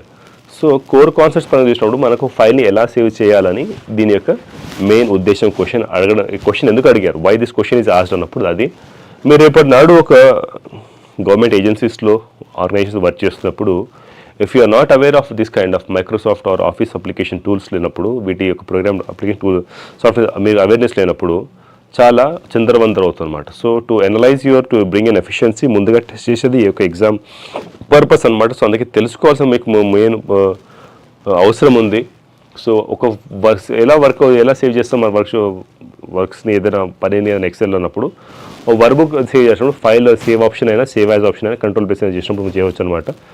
అదే కనుక క్లోజ్ చేసి సింపుల్గా చేస్తుందంటే అది మనకు ఏవైతే ఉంటాయో ఆ సేవ్ చేయని సెట్టింగ్స్ అన్నీ కూడా సేవ్ చేయని ఏవైతే ఉంటాయో అవన్నీ కూడా ఈజీగా అవన్నీ కూడా ఎరేజ్ అయ్యే అవకాశం ఉంటుంది అనమాట. మోర్ ఆ ఫైల్ క్లోజ్ అయిపోతుంది. సో దాని సింపుల్గా ఆ వర్క్ను క్లోజ్ చేస్తుంది అనమాట. అందుకే ఆ క్వశ్చన్ సంబంధించింది. And this is all about ఇది ఎక్కువ డీటెయిల్గా ఎక్స్ప్లెనేషన్ ఇచ్చే క్వశ్చన్ కూడా కాదనమాట. Next question which of the following hardware devices connects a personal computer to a dial-up internet connection. ఇప్పుడైనా మనకు ఒక మీ భాషలో చెప్పాలంటే నవే డేస్లో ఒక రూటర్కి ఒక కేబుల్ వస్తుంది, ఆ కేబుల్ నుంచి మాకు డివైస్కి వస్తుంది చెప్పొచ్చు. రూటర్ కేబుల్ వస్తే అక్కడ వైర్లెస్గా కనెక్షన్ వస్తుంది, మాకు ఇంటర్నెట్ వస్తుందని మీరు చెప్పొచ్చు. బట్ ఇన్ ఓల్డెన్ డేస్లో ఒక టెలిఫోన్ నెట్వర్క్ ద్వారా బిఎస్ఎన్ఎల్స్ వాటి మీద బిఎస్ఎన్ఎల్ భారత్ సంచార్ నిగమ్ లిమిటెడ్ ఇలాంటి వాటి మీద డిపెండ్ అయ్యేవారు. అలాంటి సందర్భాల్లో ఫోన్కి వచ్చేది దాన్ని అనలాగ్ సిగ్నల్స్ కానీ డిజిటల్ సిగ్నల్స్గా మార్చేదానికి మోడెమ్ అని ఒకటి వాడేవారు అనమాట. Modulator and demodulator. So that would be the right answer for this question. Modem is an abbreviation of modulator and demodulator. Analogue సిగ్నల్స్ని డిజిటల్ సిగ్నల్స్గా మార్చడం, అదేవిధంగా డిజిటల్ సిగ్నల్స్ని అనలాగ్ సిగ్నల్స్గా మార్చడం అనమాట. సో అదే దీని యొక్క మెయిన్ ఉద్దేశం. ఈ డైలాగ్ కమ్యూనికేషన్ అసలు ఎక్కువ కూడా వాడేదల్లా ఈ యొక్క కంప్యూటర్స్ని ఇంటర్నెట్ కనెక్ట్ చేయడానికి అయితే వాడతారో టెలిఫోన్ నెట్వర్క్తో అనమాట. కంప్యూటర్కి మోడెమ్ ఉండేది, ఇంటర్నెట్ ఉండేది అనమాట డైలాగ్ కనెక్షన్లో. సో అలా వచ్చినప్పుడు దాన్ని పీసీ మోడెమ్ అవుట్ల నుంచి మనకు పీసీ కనెక్ట్ చేసేవారు అనమాట. సో డైలాగ్ ఇంటర్నెట్ కనెక్షన్ అనేది కోర్ కాన్సెప్ట్స్ మనం చూసినప్పుడు ఇది ఒక ఓల్డ్ మెథడ్. కంప్యూటర్స్ని ఇంటర్నెట్కి స్టాండర్డ్ ఫోన్ లైన్ ద్వారా కనెక్ట్ చేయడానికి ఈ టెలిఫోన్ లైన్ వచ్చేసి అనలాగ్ సిగ్నల్స్ క్యారీ చేసి దాని పరంగా ఈ మోడెమ్ కాస్త కంప్యూటర్స్ డిజిటల్ సిగ్నల్స్ మార్చాలి కాబట్టి ఇక్కడ ఉండే కావాల్సిన మనకు వయసు వరుస మళ్ళీ డిజిటల్ సిగ్నల్స్ అనలాగ్ సిగ్నల్స్ మార్చాలి కాబట్టి దీంట్లో వాడేదలా మాడ్యులేటర్ అండ్ డిమాడ్యులేటర్ అనమాట. వాటి నుంచి మొదటి అక్షరాలు తీసుకోవడమే మోడెమ్ అనమాట. మోడెమ్ అనేది సో ఇది డిజిటల్ సిగ్నల్స్ని కంప్యూటర్స్కి కనెక్ట్ చేస్తుంది అనమాట. అదేవిధంగా సిగ్నల్స్ మళ్ళీ ఫోన్ కల్లా కన్వర్ట్ చేస్తుంది. ఆ దిశగా దీన్ని ఎక్కువ వాడేవారు అనమాట. సో ఇది ఈజీగా PC to internet to PC communication dialogue ద్వారా చేసేవారు. అది దాని ఆన్సర్. హబ్ అనేది చూసిన మాత్రం ఒక మెయిన్ ఆక్స్ బాక్స్ లాగా ఉంటుంది అనమాట. మీరు ఒక నెట్వర్క్ డివైస్లో ఇది మల్టిపల్ కంప్యూటర్స్ని ల్యాన్తో కనెక్ట్ చేస్తుందన్నమాట. ఎక్కడ కూడా సిగ్నల్స్ని ఇది కన్వర్ట్ చేయదు. రిపీటర్ అనేది యాంప్లిఫై చేస్తుంది. ఎప్పుడైనా మనకు ఇది సిగ్నల్స్ని బూస్ట్ చేస్తుంది. బూస్ట్ చేయడం అని యాంప్లిఫై చేయడం ఒకటి అనమాట. దాన్ని ఒక స్ట్రెంత్ పెంచుతుంది అనమాట. ఇక్కడ కూడా సిగ్నల్స్ యొక్క వాటిని కనెక్ట్ అది అంటే ఓడిసే కన్వర్ట్ చేయదు. బ్రిడ్జ్ అనేది చూసినప్పుడు మనకి 2 డిఫరెంట్ ల్యాన్ సెగ్మెంట్స్ని కనెక్ట్ చేసే అంటే నెట్వర్క్ డివైస్ అనమాట. ఇక్కడ ఇది సిగ్నల్ మాడ్యులేషన్ని అంటే హ్యాండిల్ చేయదన్నమాట. సో మోడెమ్ అనేది మాడ్యులేటర్ డిమాడ్యులేటర్ అనేది దీనికి రైట్ ఆన్సర్ అవుతుంది అనమాట. ఎప్పుడైనా కంప్యూటర్స్ని మాట్లాడాలనుకుంటే ఇంటర్నెట్ పరంగా డైలప్ అన్నారు కదా ఒక ఫోన్ లైన్ ద్వారా, అప్పుడు మోడెమ్ అనేది కీ డివైస్ అవుతుంది అనమాట మనకు అది దాని పరంగా. నెక్స్ట్ అండి 142 question on screen. And erasable program read only memory and erasable program read only memory EEPROM retains its content unless until it is exposed to. So EEPROM ని దేనికి ఎక్స్పోజ్ చేస్తే ఏమన్నా an erasable program read only memory EEPROM అనేది retains its content unless it is exposed to. దేనికి expose అయితే దాని యొక్క content పోతుంది అని చెప్పడానికి అనమాట. ఎప్పుడు దాంట్లో డేటా ఉంటుందంటే దీనికి ఎక్స్పోజ్ అయితే దీని డేటా ఉందని చెప్పేసి నాకు క్లియర్ ఉద్దేశం దాని ఆన్సర్ అనమాట. సో చూసినైతే right answer would be ultraviolet signal అండి. Ultraviolet signal. సో దీంతో మనకు తెలియాల్సింది అంటే రామ్స్ ఎన్ని రకాలుగా ఉన్నాయి అని చూసినప్పుడు మనకు ప్రామ్ EEPROM అంటూ మనకు డిఫరెంట్ టైప్స్ ఆఫ్ రామ్స్ ఉన్నాయి కదా. సో రీడ్ ఓన్లీ మెమరీలో చూసినప్పుడు మనకు పీసీస్లో దే ఆర్ డిఫరెంట్ టైప్స్. ఒకటి prom programmable read only memory, ఇంకోటి EEPROM ఏంటండి నెక్స్ట్ EEPROM. సో వీటి యొక్క అప్లికేషన్స్ అయినా వీటి యొక్క మెయిన్ ఎవల్యూషన్ తెలిసినప్పుడు ఆ క్వశ్చన్ ఈజీగా ఆన్సర్ చేయొచ్చు. సో స్కోర్ కాన్సెప్ట్ పరంగా తెలియాల్సింది ఏంటంటేను EEPROM అనేది ఎరేజబుల్ ప్రోగ్రామబుల్ రీడ్ ఓన్లీ మెమరీగా దాన్ని మనం చెప్పడం జరుగుతుందన్నమాట. సో ఇది ఒక నాన్ వొలటైల్ మెమరీ. రామ్కి డిఫరెన్స్ ఏంటంటే ర్యామ్ అనేది వొలటైల్ అయితే రామ్ అనేది నాన్ వొలటైల్ అనమాట. సో అంటే పవర్ పోయిన దీంట్లో మనకి ఇన్ఫర్మేషన్ ఉంటుంది, విచ్ మీన్స్ దీంట్లో పవర్ పోయిన మనకి ఇన్ఫర్మేషన్ ఉంటుంది. సో EEPROM అనేది ప్రోగ్రామ్ చేసినప్పుడు రిటర్న్ చేసినప్పుడు దాన్ని మల్టిపుల్ టైమ్స్లో, ఎందుకంటే ఎరేజబుల్ అని ఉంది అక్కడ. మన ప్రోగ్రామ్ రీడర్ మెమరీ అంటే ఓన్లీ ఒకసారి ప్రోగ్రామ్ చేస్తే మనం ఎరేజ్ చేయలేము. ఎరేజబుల్ అంటే దాంట్లో మళ్ళీ దాంట్లో మనం రాయొచ్చు అనమాట. సో డేటా ఒకసారి ఎరేజ్ చేస్తే మళ్ళీ దాన్ని మల్టిపుల్గా రాయొచ్చు అనమాట, ఎరేజ్ చేయవచ్చు దాన్ని. సో డేటా అనేది ఎప్పుడు దీంట్లో ఎరేజ్ అవుతుంది when it is exposed to UV light అనమాట. ఎలక్ట్రిసిటీ ఆర్ మ్యాగ్నెటిక్ ఫీల్డ్స్ కానీ కాదనమాట. సో EEPROM ఎలా వర్క్ చేస్తుందంటే ప్రోగ్రామ్ రాసినప్పుడు మన దీంట్లో హై వోల్టేజ్ పరంగా దాంట్లో స్పెసిఫిక్ మెమరీ సెల్స్కి ఎక్స్పోజ్ అయినప్పుడు అది డేటా అనేది స్టోర్ అవుతుంది అనమాట. రీడింగ్ డేటా అన్నప్పుడు నార్మల్గా కానీ వోల్టేజ్కి ఇది మనకు అంటే రీడ్ చేయడానికి. ఎరేజ్ చేసినప్పుడు మాత్రం ఇది ఎప్పుడైతే ఒక క్వాజ్ విండో కాస్త EEPROM చిప్ అయిన UV లైట్ సెవెరల్ మినిట్స్ వరకు ఎక్స్పోజ్ అయినప్పుడు అప్పుడు అది EEPROM అనేది రీప్రోగ్రామ్ అవుతుంది అనమాట. సో EEPROM అనేది ఎరేజబుల్ చెప్పవచ్చు UV లైట్ పరంగా. సో అన్లైక్ ప్రామ్ లాగా అయితే ప్రోగ్రామబుల్ వన్స్ అని చెప్పవచ్చు. ఆర్ EEPROM అనేది అది ఎలక్ట్రికల్లీ ఎరేజబుల్ అని చెప్పవచ్చు అనమాట. సో రైట్ ఆన్సర్ అనేది మనకి రేడియో సిగ్నల్స్ అనేది రాంగ్ ఆన్సర్ అవుతుంది, ఎందుకంటే రేడియేషన్ ఎక్కడ కూడా EEPROMతో ఇంటరాక్ట్ అయితే మనకు అది కానీ మాత్రం EEPROM అనేది ఎలక్ట్రోమాగ్నెటిక్ వల్ల కూడా మనకి ఎరేజ్ కానీ కాదు. అందుకే మ్యాగ్నెటిక్ సిగ్నల్స్ ఎలక్ట్రిక్ సిగ్నల్స్ రెండు కూడా రూల్డ్ అవుట్. సో EEPROM అనేది UV erasable, E stands for erasable, U for ultra violet అని చెప్పవచ్చు అనమాట. UV ఎరేజబుల్ అని చెప్పవచ్చు దాన్ని మీరు.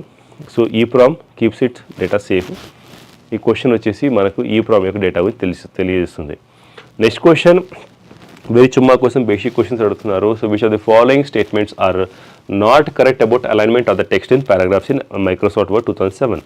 మైక్రోసాఫ్ట్ వర్డ్ 2007లో కిందించిన వాటిలో ఏది పారాగ్రాఫ్ అలైన్మెంట్లో ఏది మనకేంటండి నాట్ కరెక్ట్ అంటున్నమాట, కరెక్ట్ కాదు. Ctrl+L అనేది మనకి లెఫ్ట్ సైడ్ ఆఫ్ ది టెక్స్ట్ని అలైన్మెంట్ చేయడానికి వాడతారు. ఎస్ ఎగ్జాక్ట్లీ ఇది కరెక్ట్ స్టేట్మెంటే. The keyboard shortcut Ctrl+R right side అవుతుంది అంటే ఇది కూడా కరెక్టే. Keyboard short cut for etcetera ఇది కూడా కరెక్టే. బట్ 3 కరెక్ట్ అన్నప్పుడు ఒకటి ఇన్కరెక్ట్ అవుతుంది కదా SSCలో. సో అలాగే ఆప్షన్ డి అనేది మనకి ఇన్కరెక్ట్ అవుతుంది. But at the same time alignment కోసం ఇక్కడ కూడా ఆల్ట్ అనేది ఇప్పుడు వాడరండి. ఆల్ట్ అనేది కీ వాడి ఇక్కడ మేజర్ తప్పు ఏంటంటే ఆల్ట్ అనే ప్లస్ ఎల్ అనమాట. సో ఆల్ట్ ప్లస్ అనేది incorrect option. Control plus L, control plus R, control plus C or control plus J జస్టిఫైడ్గా వీటిని మనం వాడతాం అనమాట. So left alignment, right alignment, అదేవిధంగా లెఫ్ట్ మార్జిన్కి రైట్ మార్జిన్కి నెక్స్ట్ సెంటర్కి లెఫ్ట్ అండ్ రైట్ మార్జిన్ మధ్యలో జస్టిఫైడ్ దాంట్లో మనకు రెండింటికి ఈక్వల్గా అలైన్ అయ్యేలాగా చేస్తాం అనమాట. సో లెఫ్ట్కి control plus R, control plus R, control plus C, control plus J justify. ఇవి కీబోర్డ్ షార్ట్ కట్స్, ఇవి అలైన్మెంట్ ఫాస్ట్గా చేయడానికి, మనం టాస్క్ పర్ఫామ్ చేయడానికి వాటి తాలూకు ఇది ఇన్ఫర్మేషన్ ఇది. So no need of more explanation for this one. Next question, ఏ మెసేజ్ మీరు ఎప్పుడైనా control plus R, control plus ఇవి అవుతున్నాయో what do I say Microsoft వర్డ్లో వాటిని దయచేసి ఒకసారి టెక్స్ట్ సెలెక్ట్ చేసుకొని మీరు వాడండి షార్ట్ కట్ కీస్ని. పర్ఫెక్ట్గా you will be able to see what kind of changes does it make. So practically that will give a good feel for you. So ఎక్కువ కన్ఫ్యూజ్ అవ్వాల్సిన అవసరం లేదు ఆ క్వశ్చన్ పరంగా. ఆల్ట్ ప్లస్ ఎల్ అనేది ఉండదు, కంట్రోల్ ప్లస్ ఎల్ ఉంటుంది కాబట్టి. Next question number 144 or question number 14 on your screen. A message that tries to trick a person into providing information such as his social security number, bank account information or login user number or password for a website is a type of cyber attack called worms, zombie and macro అనేవి కూడా ఇవన్నీ కూడా viruses అండి. ఇవన్నీ కూడా viruses. ఇవి incorrect option అవుతుందన్నమాట. Fishing అనేది ఏం చేస్తారంటే ఫిషింగ్ కూడా that is all a part of virus. కానీ ఫిషింగ్ అనేది చూడండి మీరు ఇక్కడ a message that tries to trick a person, ఒక పర్సన్ ట్రిక్ చేసేలాగా ఒక చేపకి మీరు ఎర్త్ బాంబ్ వేసి ఇంకేదైనా పిండి వేసి అలా ట్రిక్ చేస్తారు తిండి అని చెప్పేసి, అది దొరకగానే ఏం చేస్తారు లాగేస్తారు కదా అలా. So fishing real time fishing లానే మీరు దీన్ని మీరు అంటే కన్సిడర్ చేయండి, పరిగణించండి.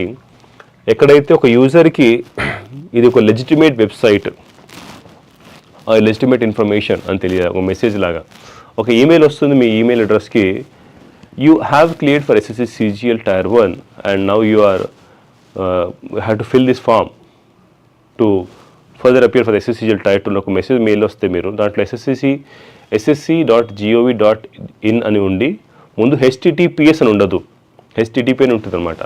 అలాంటి ఈమెయిల్ అడ్రస్ అలాంటి అంటే ఫేక్ యూఆర్ఎల్స్ ఇచ్చి లేకపోతే మీ బ్యాంక్ అకౌంట్లో so it's money has created to check the balance అని లింక్ క్లిక్ చేయడం అయినా అలా లెజిటిమేట్గా సోర్సెస్ నుంచి వచ్చిన ఇన్ఫర్మేషన్ మెసేజ్ లాగా తెలియజేస్తూ మిమ్మల్ని హుక్ చేస్తుంది, ఒక యూజర్ని హుక్ చేసుకొని వారి డేటాని అది మరి ఎంటర్ చేస్తున్నప్పుడు దాని ద్వారా తీసుకోవడమే ఈ ఫిషింగ్ టెక్నిక్ అనమాట. ఫిషింగ్ అనేది కోర్ కాన్సెప్ట్స్ పరంగా మీరు చూసినప్పుడు మాత్రం ఒక కైండ్ ఆఫ్ సైబర్ అటాక్ అనమాట. దీంట్లో ఇన్ఫర్మేషన్ ఏతుంటో సెన్సిటివ్ ఇన్ఫర్మేషన్ ఏతుంటుందో ఆ యూజర్ సంబంధించింది దాన్ని దొంగలించజేయడం, దాన్ని అంటే స్టీల్ చేయడం అనమాట. అది వారిని మైమర్చి ట్రిక్ చేసేలాగా అనమాట. ట్రైన్లో వెళ్తున్నప్పుడు బిస్కెట్ తినండి సార్ అని మీరు షేర్ చేస్తున్నప్పుడు మీరు స్ప్రూ పోయినప్పుడు ఎలా పోతే మీరు దోచుకొని పోతారో అలాగే అనమాట. టిపికల్గా ఇది వచ్చేది ఒక email, SMS or fake websites ద్వారా మనకు వస్తుందన్నమాట ఇది. సో ఒక trusted entity bank, social media network, government or company చెప్పాను కదా, ఇది ఒక ఎలా అన్నట్టు. సో విక్టిమ్కి వాళ్ళ పర్సనల్ ఇన్ఫర్మేషన్ని స్టోర్ చేయడానికి, రివీల్ చేయడానికి అది ఎక్కువగా అంటే లైక్ ట్రిక్ చేస్తుంది, వాడిని ఆశపరిచేలా చేస్తుందన్నమాట. సో దట్ దీన్ని మీ వల్ల జరిగేది అంటే ఫైనాన్షియల్ లాస్ అయినా అకౌంట్ అయినా కాంప్రమైజ్ అవకాశం అనమాట. సో రియల్ లైఫ్ ఎగ్జాంపుల్ చూసినట్టే ఫేక్ ఈమెయిల్స్ వచ్చి your bank account will be frozen, మీ బ్యాంక్ అకౌంట్ అనేది సస్పెండ్ చేయడం జరుగుతుంది unless you verify your details, మీ కేవైసీ అప్డేట్ చేయండి అని చెప్పేసి. అలా మీకు ఈ మధ్య వాట్సాప్లో కూడా .pm కేవైసీ ఏంటంటే Kisan KYC what can I say మన వేరే కేవైసీ వస్తున్నాయి కదా. సో అలా కూడా వస్తున్నట్టు మనకి ఇస్తాను అనమాట. Fake login pages, Gmail, PayPal, bank accounts వస్తాయి అనమాట, దానివల్ల అవుతుంది. సో ఫిషింగ్ అనేది కరెక్ట్ ఆన్సర్, ఎందుకంటే ఇది డిస్క్రైబ్ చేస్తుంది ఒక యూజర్కి వాళ్ళ పొటెన్షియల్, వాళ్ళ పర్సనల్ ఇన్ఫర్మేషన్ని ఏంటండి లీక్ చేసేలాగా. సో ఫిషింగ్ అనేది సోషల్ ఇంజనీరింగ్ అటాక్ అనమాట, మాల్వేర్ సంబంధించింది ఇలా ఫిషింగ్ జరుగుతుంది అనమాట. Common types of phishing attacks వచ్చేసి డిఫరెంట్ మన spear phishing, whaling, smishing, evil twin, warming ఇవన్నీ ఉన్నాయన్నమాట మనకి ఇది. సో వామ్స్, జాంబీ, మైక్రోవైరస్ ఇవన్నీ కూడా ఇన్కరెక్ట్ ఆప్షన్స్ అవుతాయి. సో ఫిషింగ్ అనేది దీనికి సంబంధించిన మనకి ఇది ఆన్సర్. సో ఇది నెక్స్ట్ క్వశ్చన్ అండి. Which of the following is a well known protocol for data communication over the internet. Data communication internet పరంగా కావాల్సిందని ఏది అయితే వెల్ నోన్ అంటున్నారు. SNMP అంటే సింపుల్ నెట్వర్క్ మేనేజ్మెంట్ ప్రోటోకాలా, లేక HTTP హైపర్టెక్స్ట్ ట్రాన్స్ఫర్ ప్రోటోకాలా, ఆర్ SMTPనా అన్నప్పుడు ఆ TCP అన్నప్పుడు right answer TCP, transmission control protocol. IP అనేది దీనికి రైట్ ఆన్సర్ అవుతుందన్నమాట. Simple network protocol, management protocol ఇవన్నీ కానే కాదు. So this is transmission 4 layers ఉంటాయండి దీంట్లో. Transmission control protocol or internet protocol అని set of rules how the communication should be lasting between devices on the internet అని తెలియజేసేది అనమాట. సో ది కోర్ కాన్సెప్ట్ తెలియజేసింది అంటే మీకు ఇంటర్నెట్ ప్రోటోకాల్ తెలిసి ఉండాల్సి అనమాట. ఇంటర్నెట్ ప్రోటోకాల్ తెలిసి ఉంటే మీకు ఎగ్జాక్ట్గా ఇటు ఎన్ని types protocol HTTP, TCIP, SNMP, FTP ఇవన్నీ ఉంటాయి. ఈ ప్రోటోకాల్స్ అని తెలిసినట్టే మీరు ఈ క్వశ్చన్ ఈజీగా ఆన్సర్ స్కోప్ అనమాట. ప్రోటోకాల్ అంటే ఏంటిదంటే సెట్ ఆఫ్ రూల్స్ స్టాండర్డ్స్ అనమాట. ఇవైతే డివైజెస్ని ఒక నెట్వర్క్ ద్వారా కమ్యూనికేట్ చేసే స్కోప్ కలిగిస్తున్నారు. సో ఇవన్నీ కూడా డేటాని పంపించడమైనా, రిసీవ్ చేసుకోవడమైనా, వాటిని డికోడ్ చేయడమైనా, ఇంటర్ప్రిట్ చేయడమైనా ఇవన్నీ ఎగ్జాక్ట్గా జరుగుతుంది వీటి ద్వారా. సో టీసీపీ అనేది ట్రాన్స్మిషన్ కంట్రోల్ ప్రోటోకాల్ ఇదివరకు మనం చెప్పడం జరిగింది. అదేవిధంగా ఐపీ ఇంటర్ ప్రోటోకాల్ అనమాట. ఫండమెంటల్ కమ్యూనికేషన్ ప్రోటోకాల్ అనమాట ఇవి ఇంటర్నెట్ పరంగా ఇవి. సో అవి డేటాని హ్యాండిల్ ఎలా చేస్తాయని చెప్పొచ్చు. సో దీంట్లో టీసీపీ ఐపీ మెయిన్ ఫంక్షన్స్ ఏముంటాయంటే మనకు డిపెండబుల్గా, రిలయబుల్గా, అదేవిధంగా ఏవైతే డేటా 2 కంప్యూటర్స్ మీద ఉంటుందో దాన్ని డెలివర్ చేసుకోవడం, దాన్ని ట్రాక్ చేయడం. అదేవిధంగా ఐపీ వచ్చేసి మన దీంట్లో డిఫరెంట్ అంటే addressing and routing of packets అనమాట. డేటా ఏవైతే కరెక్ట్ డెస్టినేషన్ పోతుంది దాని గురించి చెప్పొచ్చు అనమాట మనకు అది. So simple network management protocol అయితే ఉంటుందో మేనేజింగ్ అండ్ మానిటరింగ్ అవుతుంది డివైస్ పరంగా మనకు రూటర్ స్విచెస్ పరంగా అది తెలియజేసేది. ప్రైమరీగా ఇంటర్నెట్ కమ్యూనికేషన్ పని తెలియదు అనమాట. హైపర్ టెక్స్ట్ ట్రాన్స్ఫర్ ప్రోటోకాల్ చూసినప్పుడు కూడా మనకి ఇది వెబ్ పేజెస్ కోసం ఎక్కువ వాడడం జరుగుతుందన్నమాట. ఈ ఆప్షన్ ఇంక్రెట్ అవుతుంది. అది ఎస్ఎంటీపీ కూడా సింపుల్ ట్రాన్స్ఫర్ ఇంక్రెట్ అవుతుంది. సో టీసీపీ అనేది బేసిక్గా ఇంటర్నెట్ బ్యాక్ బోన్ చెప్పవచ్చు అనమాట. హెచ్టీటీపీ, ఎస్ఎంటీపీ, ఎస్ఎన్ఎంపీ, ఎఫ్టీపీ ఇవన్నీ కూడా అప్లికేషన్ లేయర్ ప్రోటోకాల్స్ అనమాట. టీసీపీ ఐపీలో వాడడం జరుగుతుంది అనమాట. సో అలాంటప్పుడు వెల్ నోన్ ప్రోటోకాల్స్ వచ్చి డేటా కమ్యూనికేషన్ కోసం మన కంప్యూటర్స్ మాత్రం ఏం చెప్పవచ్చు అంటే టీసీపీ ఐపీ చెప్పవచ్చు అనమాట. సో గుర్తుంచుకోండి దయచేసి టీసీపీ ఐపీ కంప్యూటర్ ఒక ఇంటర్నెట్ లాంగ్వేజ్ అనమాట. దీంట్లో వెబ్సైట్స్, ఈమెయిల్స్, డేటా ఇవన్నీ కూడా దీనిపై డిపెండ్ అయి ఉంటాయి. నెక్స్ట్ క్వశ్చన్ అండి. Which a bus which is used to provide communication between the major components of computer is called CPU, ALU, monitor or system bus అన్నప్పుడు right answer would be system bus. CPU అనేది బేసిక్గా it has processing చేస్తుంది అనమాట information మనకు CPU అనేది.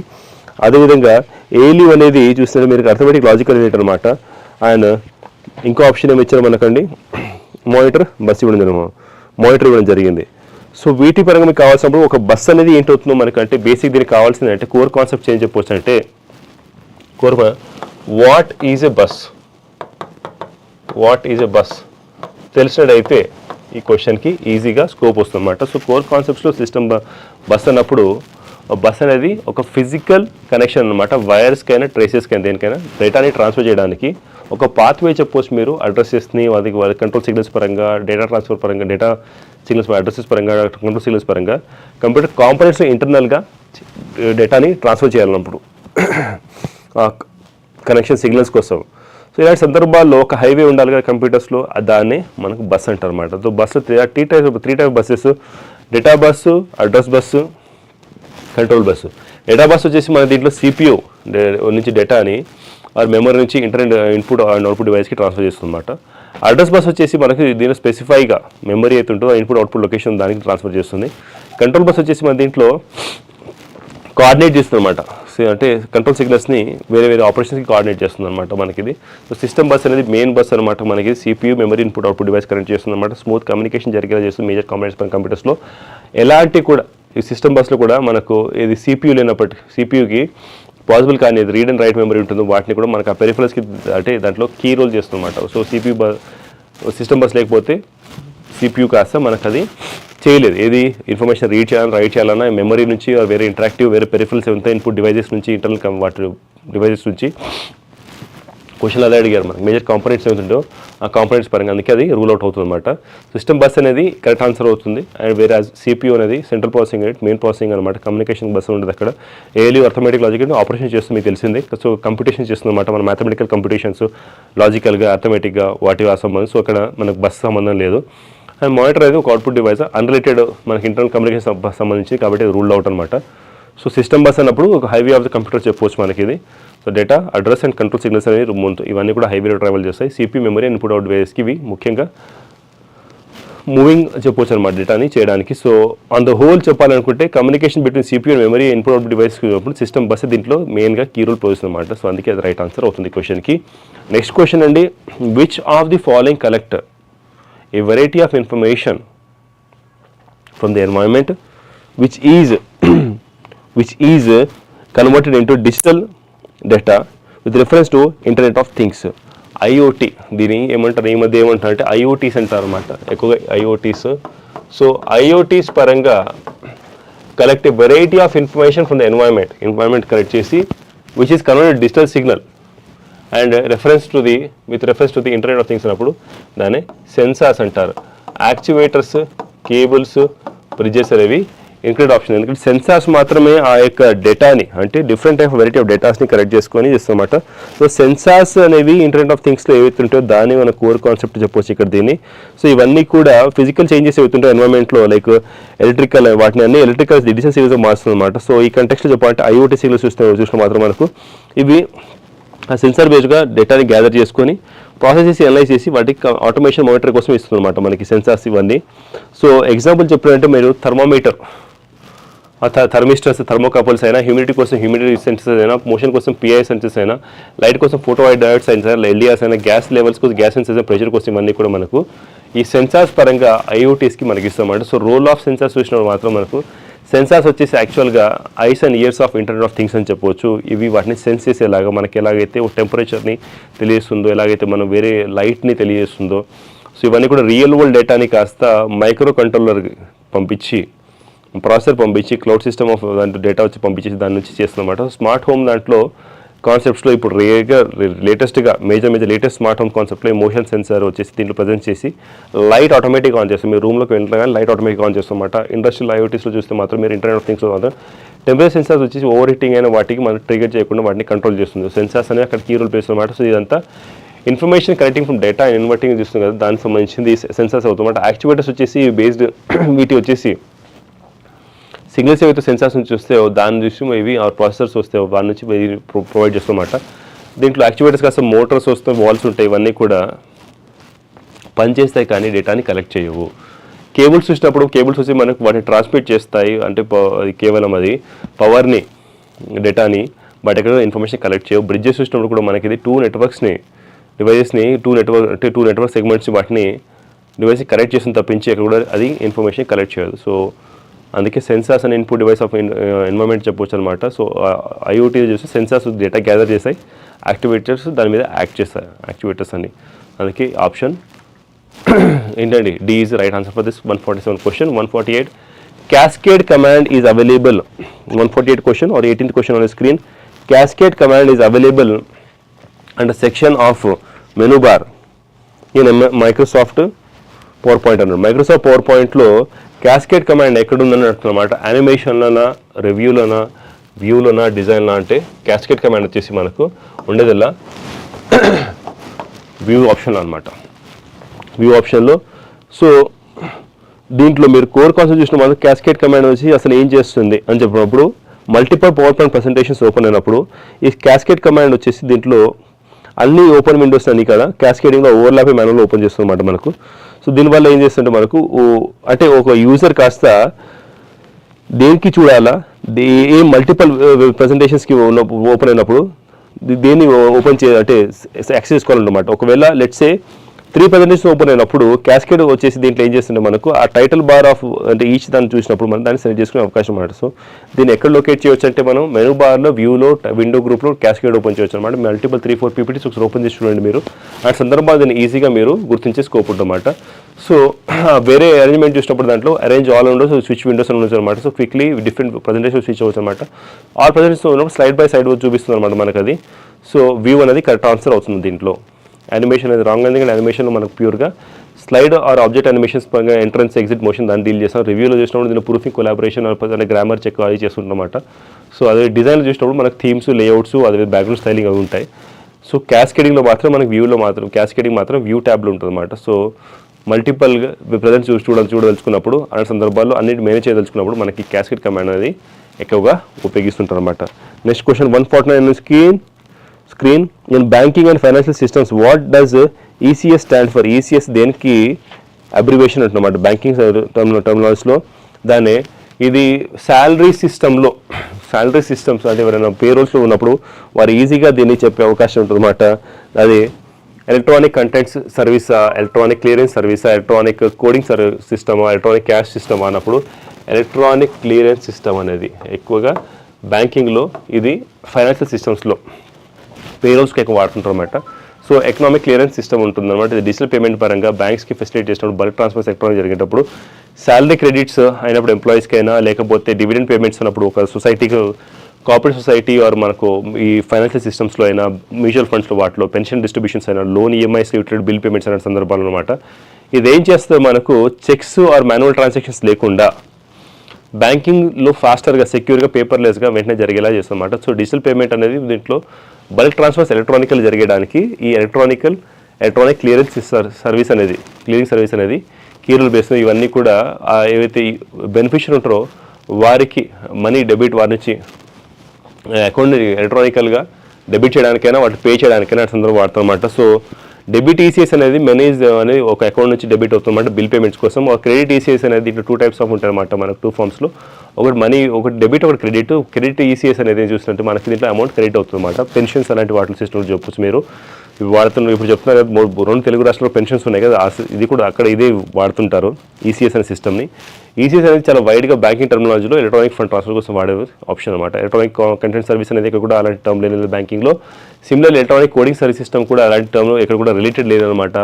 Electronic cash system అనేది కూడా digital cash systems అనేవి మనకి ఈ వ్యాలెట్స్ అవి ఉన్నాయి కాబట్టి ఈసీఎస్ స్పెసిఫిక్గా ఎలక్ట్రానిక్ క్లియరెన్స్ సర్వీస్కి ఈ వర్డ్ వాడడం జరుగుతుందన్నమాట. సో ఎప్పుడైనా మీరు ఎగ్జామ్స్లో ఈసీఎస్ అనే వర్డ్ చూసినప్పుడు మాత్రం ఈసీఎస్ అనేది టిపికల్గా దీనికోసం వాడతారు సార్ మనకు అన్నప్పుడు ఈ ఆప్షన్కి వాడతారు అనమాట. నెక్స్ట్ క్వశ్చన్ అండి మనకు 150th క్వశ్చన్, మన ముందున్న ప్రశ్న.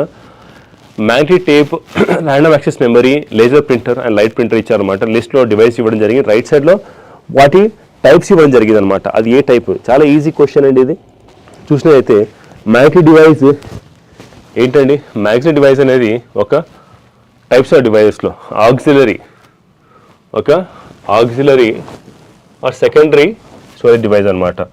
నెక్స్ట్ ర్యాండమ్ యాక్సెస్ మెమరీ అన్నప్పుడు, ర్యాండమ్ యాక్సెస్ మెమరీ మనకు ఇంటర్నల్ స్టోరేజ్, ఇంటర్నల్ మెమరీ కదా, primary memory. Next laser printer అన్నప్పుడు, లేజర్ ప్రింటర్ ఏం చేస్తుంది, బయటికి ఇస్తుంది కదా మనకు అన్నప్పుడు అది అవుట్పుట్ డివైస్ అవుతుంది కదా. So A2, B3 and C4 అన్నప్పుడు D1. లైట్ పెన్ అనేది ఇన్పుట్ డివైస్ అవుతుంది. అది దీని తాలూకు వెరీ ఈజీ క్వశ్చన్, చుమ్మా క్వశ్చన్ అనమాట మనకి ఇది.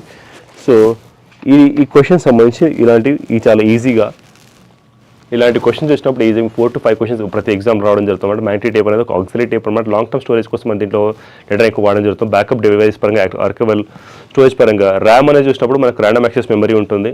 లేజర్ ప్రింటర్లో ఫిజికల్ కాపీస్ బయటకు వస్తే అవుట్పుట్ అవుతుంది అనమాట. లైట్ పెన్లో మనకు ఒక పాయింటింగ్ ఉంటుంది అనమాట. ఇప్పుడైతే మనకి ఇలా స్టైలస్ ఉంటుంది ఇలా బోర్డ్ పైన, ఇలా స్క్రీన్ పైన ఎంటర్ చేయడానికి. బ్యాక్ దెన్ ఒక CPU కనెక్ట్ చేసిన ఒక కేబుల్, స్టైలస్ కేబుల్ ఉండేది. దాని లైట్ పెన్ అనేవారు. దాంట్లో మనం లైట్ కైండ్ ఆఫ్ స్క్రీన్ పై చూసేవారు. CRT tube, cathode ray tube ఉన్నప్పుడు అప్పుడు ఎక్కువగా వాడేవారు అనమాట. సో ఈసారి ఒక ఆబ్జెక్ట్స్ చేసి దాంట్లో డ్రా చేయడం వాటిలో ఎక్కువ ఉండేవారు అనమాట. So selecting icons CRT tube displays అన్నారు కదా, అది దీనికి సంబంధించిన ఎగ్జాంపుల్ అనమాట. సో ఇది ఈ క్వశ్చన్ అనమాట. సో వై ఆప్షన్ బి ఏంటంటే మ్యాగ్నెటిక్ టేప్ ఆక్సిలరీ దానికి సంబంధించింది. ఇన్కరెక్ట్ ఆప్షన్స్ ఎందుకు కావో అని చెప్పడం జరిగిందనమాట. సో ఇది ఈ యొక్క ఎండ్ అనమాట, ఈ యొక్క paper explanation. And if you find అంటే ఒకవేళ ఈ క్లారిటీ హెల్ప్ఫుల్ ఇవన్నీ ఉన్నప్పుడు గుర్తుంచుకోండి ఈ కాన్సెప్ట్స్ అన్నిటి కూడా. సో లెర్నింగ్ అనేది ఒక బ్రిడ్జ్ అనమాట మీ యొక్క కళలకి, మీ యొక్క రియాలిటీకి. So keep working hard, success మిమ్మల్ని ఫాలో అవుతుంది అనమాట. మరిన్ని ఎగ్జామ్ అనాలిసిస్తో మీ ముందుకు రావడం జరుగుతుంది. Till then prepare well and score well. All the best.